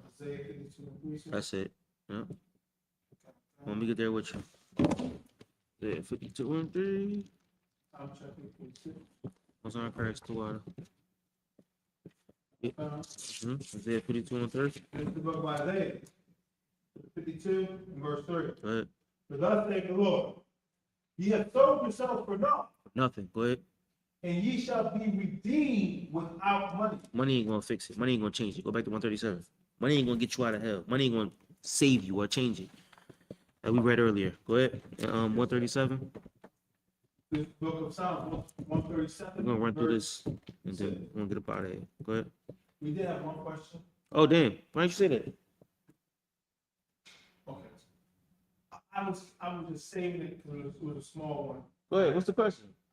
I wanted you to finish. But it says the question is this is from a young man Maurice. It's not.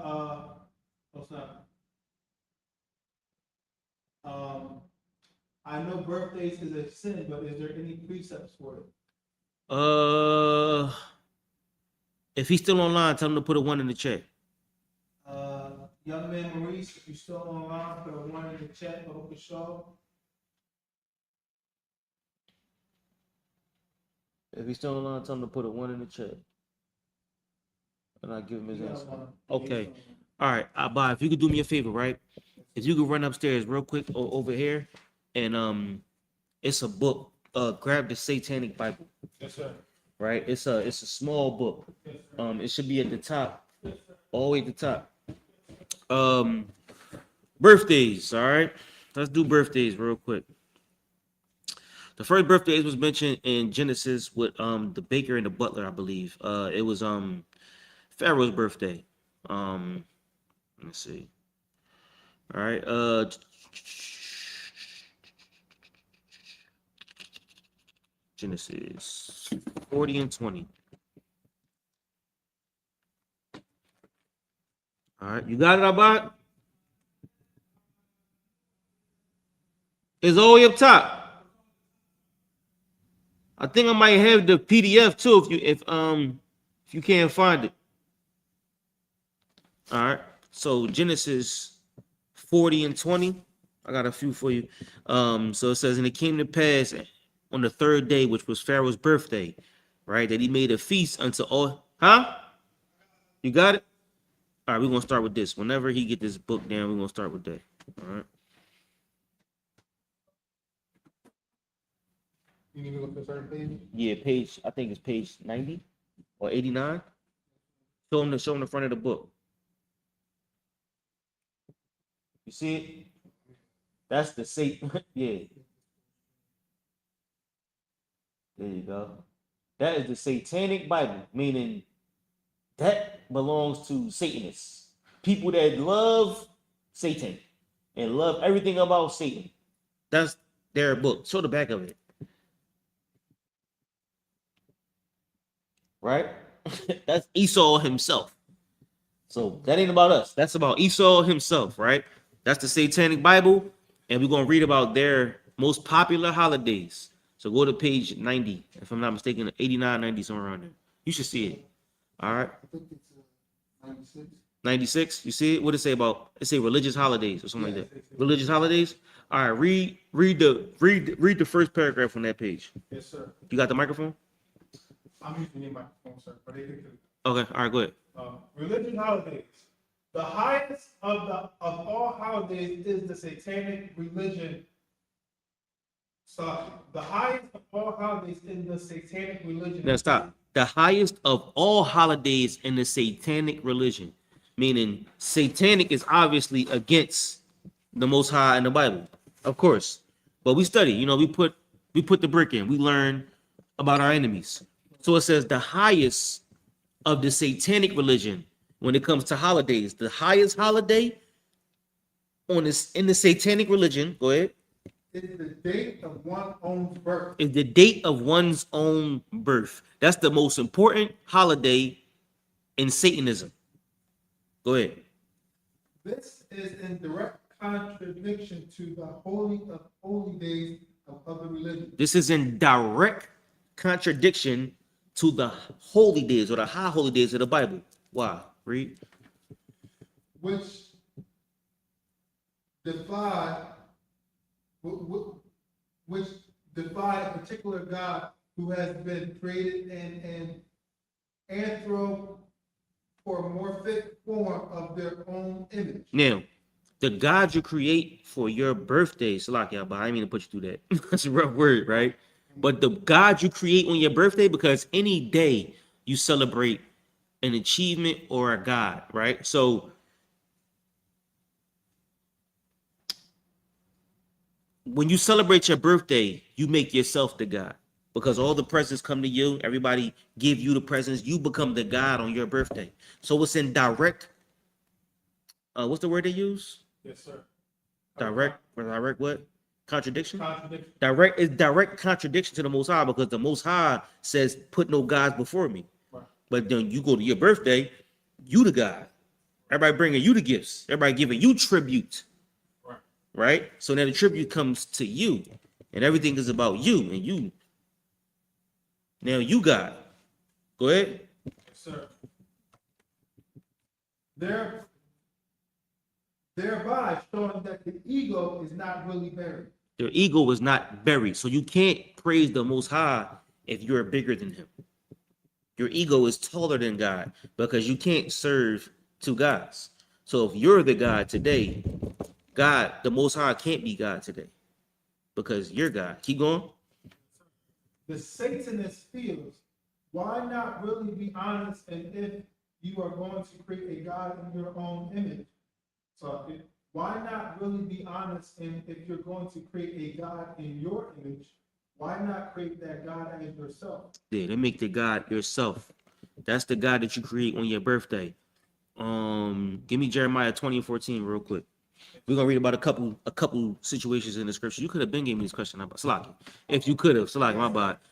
I wish you would have gave me this question earlier. You know what I'm saying? But young man Maurice, you know my information. Just give me a call. You know what I'm saying? You got Jeremiah 20:14.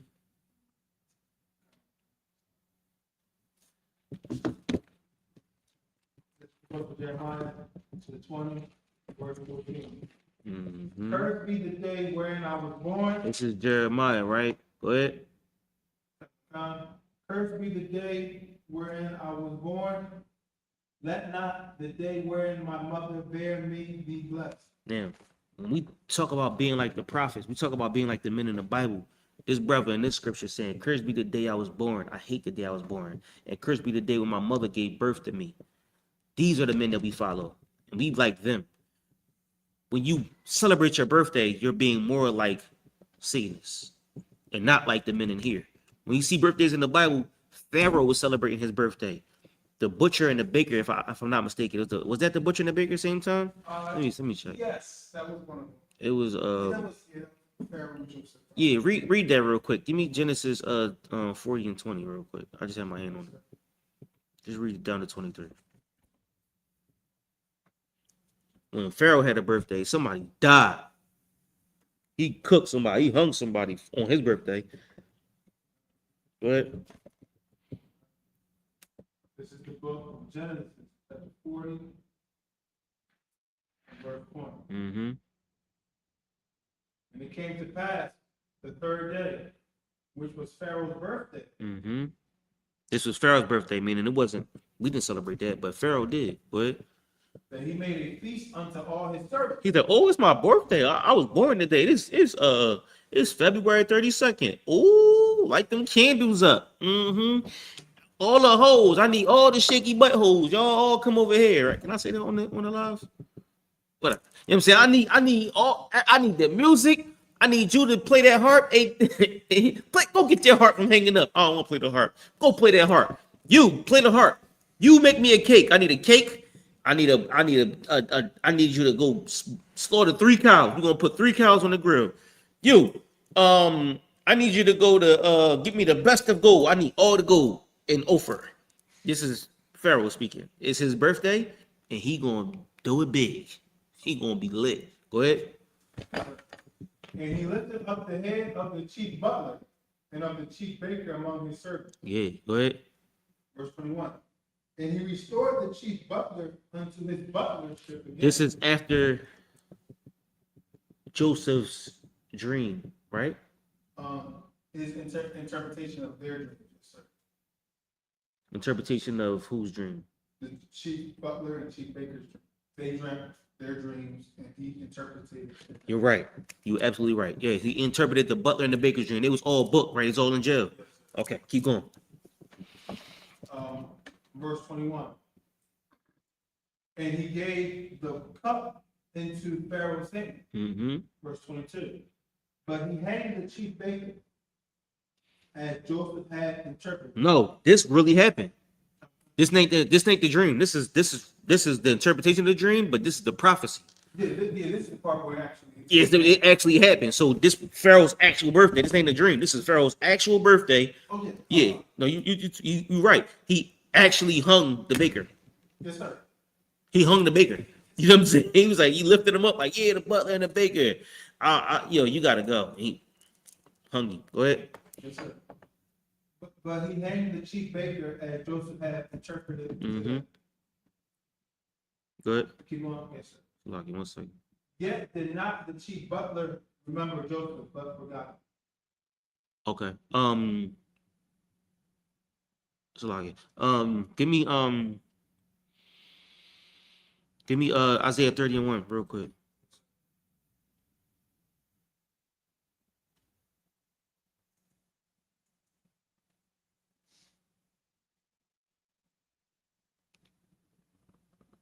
This is the book of Isaiah, chapter 30, verse 1. Woe to the rebellious children, saith the Lord, that take counsel, but not of me. Keep going. And that cover with a covering, but not my spirit. Go ahead. That they may add sin to sin. Go ahead. Verse 2. That walk to go down into Egypt. Go ahead. And have not acts at my mouth. Mm-hmm. To strengthen themselves in the strength of Pharaoh.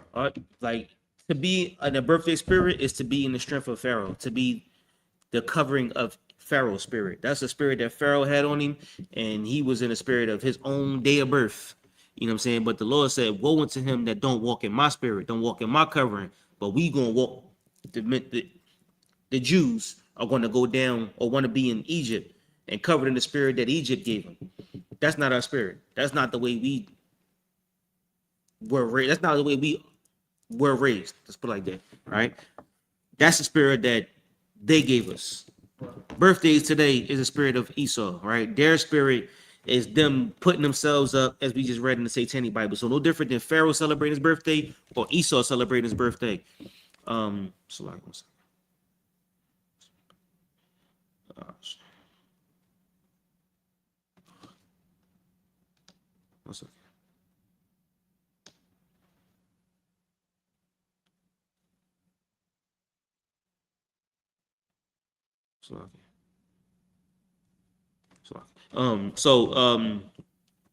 You get the point. What was I saying, right?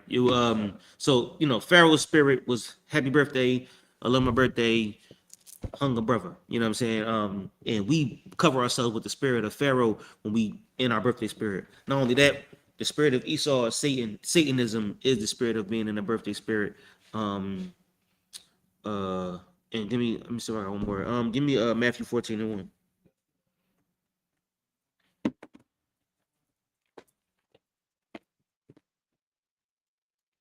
Like I had to answer a few text messages.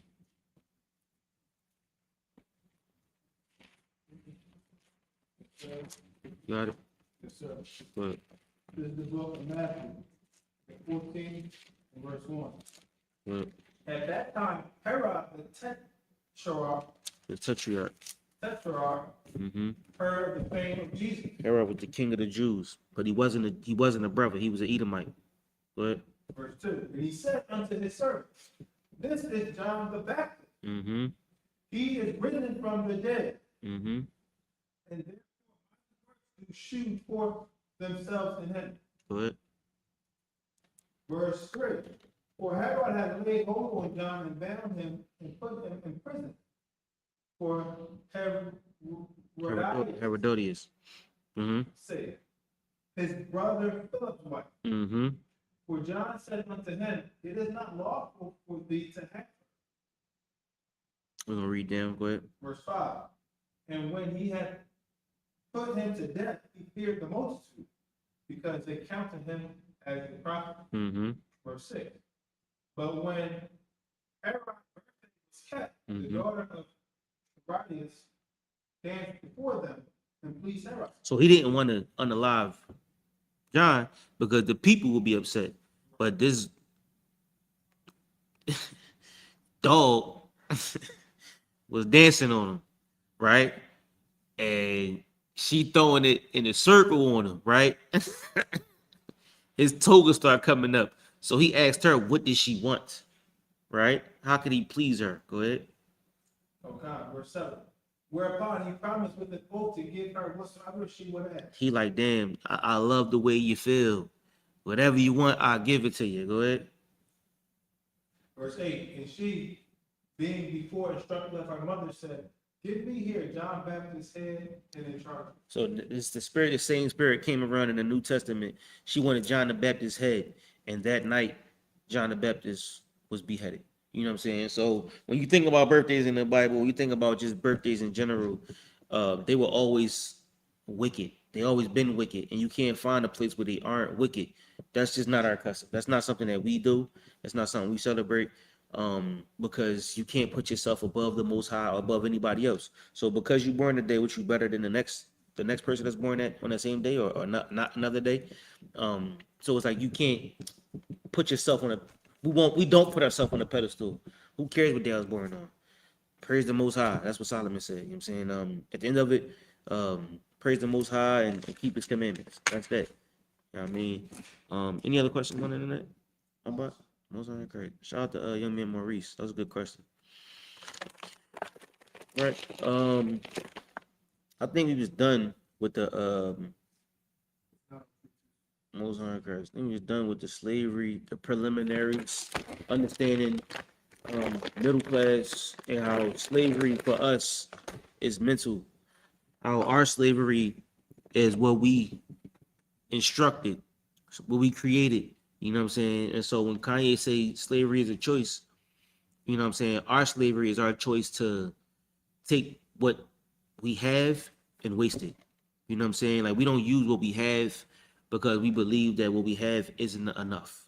When it is absolutely enough, we just waste it. You know what I'm saying? And so by doing that, Esau is able to harvest us. He harvests our mind. He harvests your attention with these phones. You know what I'm saying? And by doing so, we make him millions and billions of dollars because our slavery is here. It's in your phone. It's in your will to go to work. It's in your Instagram because by them having better sneakers, you need better sneakers, or them giving you an advertisement, you got to go buy this, and you riding past Taco Bell, you got to buy a Taco Bell. They put the advertisements in our face to keep you paying, and the more you pay, the less you have, and the more you have to work. So slavery starts with you making the choice to do different. It was you ever seen Willy Wonka and the Chocolate Factory? Yes. Right? Remember, it was called Charlie and the Chocolate Factory first. Oh. The book is called Charlie and the Chocolate Factory. Okay. The movie is called Willy Wonka, which means it's a different. Johnny Depp has one too. It's called Charlie. He do that one? Yeah, more recent than Willy Wonka. Okay, I gotta see that one. So it was made when you. I gotta see that one. But the way it was made is where though you go into this chocolate factory or you go into this factory, you sign your life away. Remember, they signed their life away, right? Then he closed the joint. Boom, real quick. Signed everything away. You didn't even know what you signed. The one girl was like, "Give it to me. Give me the pen. Let me sign it." She was willing to sign her life away, and she went in there, and they was caught up in all temptations. And Willy Wonka didn't stop him. He just told him like, "Yo, don't do that. I would suggest you not to." And the fat boy, the one boy, ate all the chocolate, and then the Lord Oompa Loompa was like, "Oh, dickhead." You know what I'm saying? It took him away, right? Like you had to fight your temptations, right? And everybody's room was tailor-made for them. They all perished in the room that was made for them. And Willy Wonka didn't stop it. He knew what was happening. He just looking like it. Now, even Charlie stole the joint, right? But the whole point of the movie is he put it back. So even when we tested, the whole point of a test is to have the ability to fail. You dig what I'm saying? And we fail with flying colors. Every day, an Oompa Loompa come and sing a song about us because we continue to fail. One day, we're going to get that gobstopper back, and we're going to bolt through the building with the little flying shuttle, and the Lord going to give us the chocolate factory. He going to give us the Garden of Eden. He waiting to give it to us, but we just getting caught up in chocolate rivers. You know what I'm saying? So with that being said, man, that's my time, man. It starts in the mind.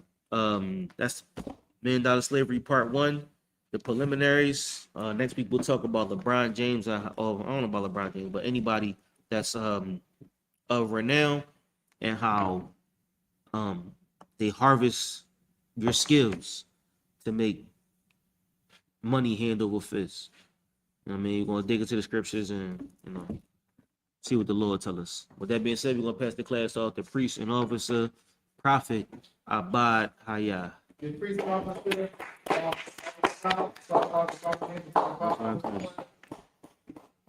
Those aren't crazy.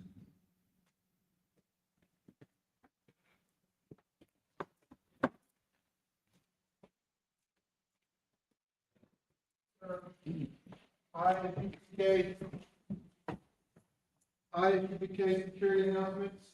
We have the Israelite School of Music Practical House down at 1 West on 25th Street, Harlem, New York. Under the main and group of new brother and sister. When new brother and sister come to the school, they're offering us for 6 months. They're part of these solutions only. They're here to share themselves the world. They need verification and teach oriented. After 6 months, when brother and sister has an issue with a particular person, he or she must be permission from the head to speak to a brother and sister. There's another 6 months in which the brothers and sisters support each other. After this month period, the brothers and sisters will wish to live from after the top, which is a commandment, found with numbers, 18 verse 21, which is Malachi, previously said. I.S.U.P.K. said to me, 10% of everything that these people will give you, give to church department, please come, you all for priests, not man. So what's going to happen about upcoming holy convocation is memorial, blowing of the trumpets, birthday of the 7th month. This year will be Friday, September 11th, 2026. Found in the book of Leviticus 23, 24, 25. It's heavy that the memorial of the blowing of the trumpets is on September 11th. Right. That's heavy. Right. I think not walking church built more in my way. Anybody wants to be sure that when I bless, build church, they let them start with that. Bible to class. We're going to stand up the prayers. Sorrow upon how them be turned to the feet. The Lord's prayer in Hebrew, Abanaw, Shabashamayim, Kodash, Aya, Shukak, Yahweh, Malakaka, Abaa, Fatsaka, Aya, Aisha, Barakasa, Kawo, Aya, Bashamayim, Nathalanaw, Haka, Lakam, Yawam, Basalakanaw, Kabawakanaw, Kasalaknaw, Kawakinaw, Walaa, Kabayanaw, Bansai 1, Kabal, Kawasinaw, Mayan, Ra, Kaya, Lukuk, Malakwa, Bahala, Latapa'ara, Bawalamyam, I'm on English. Our Father, which art in heaven, hallowed be thy name. Yahweh, thy kingdom come, thy will be done in earth as it is in heaven. Give us this day our daily bread, and forgive us our debts as we forgive our debtors. And lead us not into temptation, but deliver us from evil. For thine is the kingdom, and the power, and the glory forever. So be it. So be it. This is our power of Hebrew. Yahweh Shem Yahushua, Babakashah, Nathalanaw, Haka, Haka, La Pa'a, Kamatala, Kamalawa, Haka, Taha, Hamatazarayan, Haka, Hakian, Hamafian, Haka, Arakawa, Tama'al, Lagarashan, Bashem Yahushua, in English. Yahweh, in the name of Yahushua, please give us the power to heal all manner of sickness and all manner of disease, the power to cleanse the lepers, the power to raise the dead, the power against unclean spirits, to cast them out. In the name of Yahushua, thank you. So be it. So be it. And this is Israel, Yahweh Shem Yahushua, Barak Lanawa, YAHANNA, I.S.U.P.K, Bashem Yahushua, in English, Yahweh, in the name of Yahushua, bless us and Israel in school, in the name of Yahushua, thank you. So be it. And last but not least, this is the I.S.U.P.K part of the Hebrew. Barak Barakatah Yahweh, YAHANNA, Wabayata'ala, Balahaya, Takbaya, Alawat Yahan, Ha Alawatya, Ha Serenian, Ha Patasayan, Ha Kayaya, Waha Akwathian, Yahweh Shem Yahushua, what I'm in English, Yahweh in the name of Yahushua. Blessed be Yahweh. And Yahushua, and Michael, and the angels, Commander General Yohanan, the generals, the captains, the officers, the troopers, and the sisters, Yahweh, in the name of Yahushua. Thank you. So be it. So be it. Sorry, turn. Shout out to the sister to be seated. Back to me. Yes, sir. And we're gonna pass it. We're gonna pass it back to Officer Knott for 5,000. Men of Israel, Amad Shabbat, Amachim, Barak, Yahweh Bashem Yahushua Brakathum, which means Most High bless you in the name of Christ. Yajimatah, Sar, which means to turn. If I could, sisters, when you're Amad Shabbat, got your hand clasped over your other feet, 45-degree angle, head bowed. When we salute, you salute back, smite your chest. Men of Israel, we're going to salute the sisters. Men of Israel, Amad Shabbat, Majid, Barak, Yahweh Shabbat, Bashem Yahushua, Yajimatah, which means Most High watch over you in the name of Christ. Class dismissed.